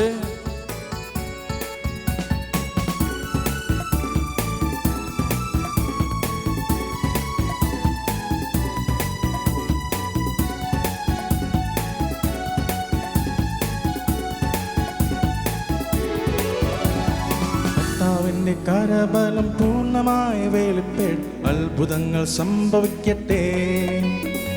കർത്താവിന്റെ കരബലം പൂർണ്ണമായി വെളിപ്പെട്ട് അത്ഭുതങ്ങൾ സംഭവിക്കട്ടെ. കർത്താവിന്റെ കരബലം പൂർണ്ണമായി വെളിപ്പെട്ട് അത്ഭുതങ്ങൾ സംഭവിക്കട്ടെ. കർത്താവിന്റെ കരബലം പൂർണ്ണമായി വെളിപ്പെട്ട് അടയാളങ്ങൾ സംഭവിക്കട്ടെ. ഇന്നിവിടെ ഈ നിമിഷം ദൈവശക്തി വെളിപ്പെടട്ടെ. ഇന്നിവിടെ ഈ നിമിഷം ദൈവശക്തി വെളിപ്പെടട്ടെ. ഇന്നും ജീവിക്കുന്ന യേശുവിൻ്റെ സാന്നിധ്യത്തെ ജനതകൾ കണ്ടിടട്ടെ. ഇന്നും ജീവിക്കുന്ന യേശുവിൻ്റെ സാന്നിധ്യത്തെ ജനതകൾ കണ്ടിടട്ടെ.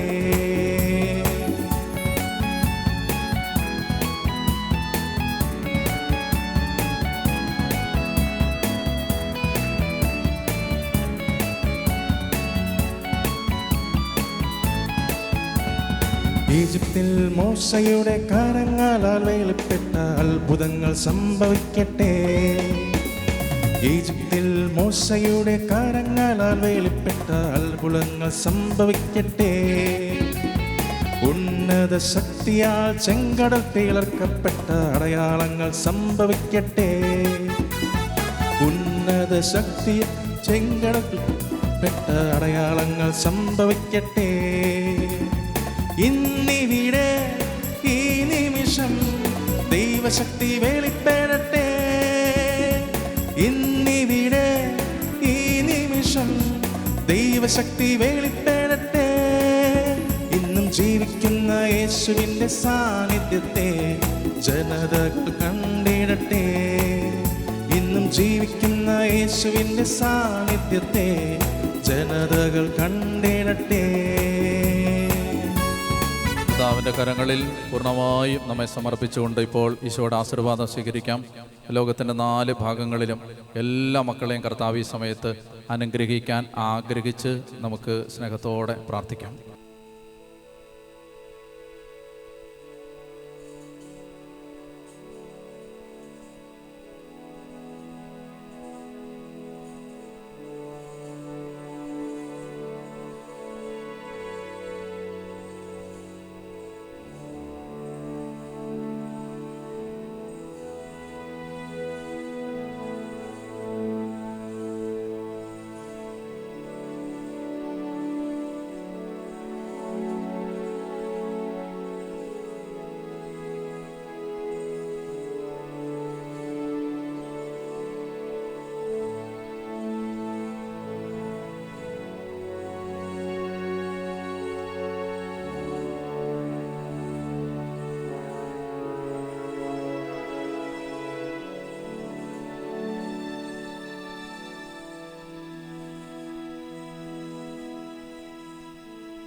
പരിശുദ്ധ പരമമാ ദിവ്യകാരുണ്യമേ, എന്നുമെന്നും അങ്ങേക്കാരാധന.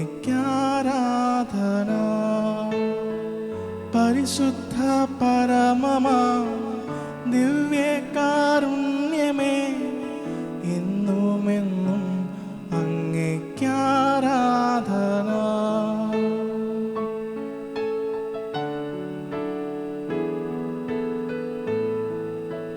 ദിവ്യകാരുണ്യമേ സ്നേഹമേ, ദിവ്യകാരുണ്യമേ സ്നേഹമേ, ദിവ്യകാരുണ്യമായി എന്നെ തേടിയെത്തുന്ന ഈശോ, അങ്ങേ ഞാൻ ആരാധിക്കുന്നു. ആനന്ദത്തോടുൾക്കൊണ്ടിടുന്നു.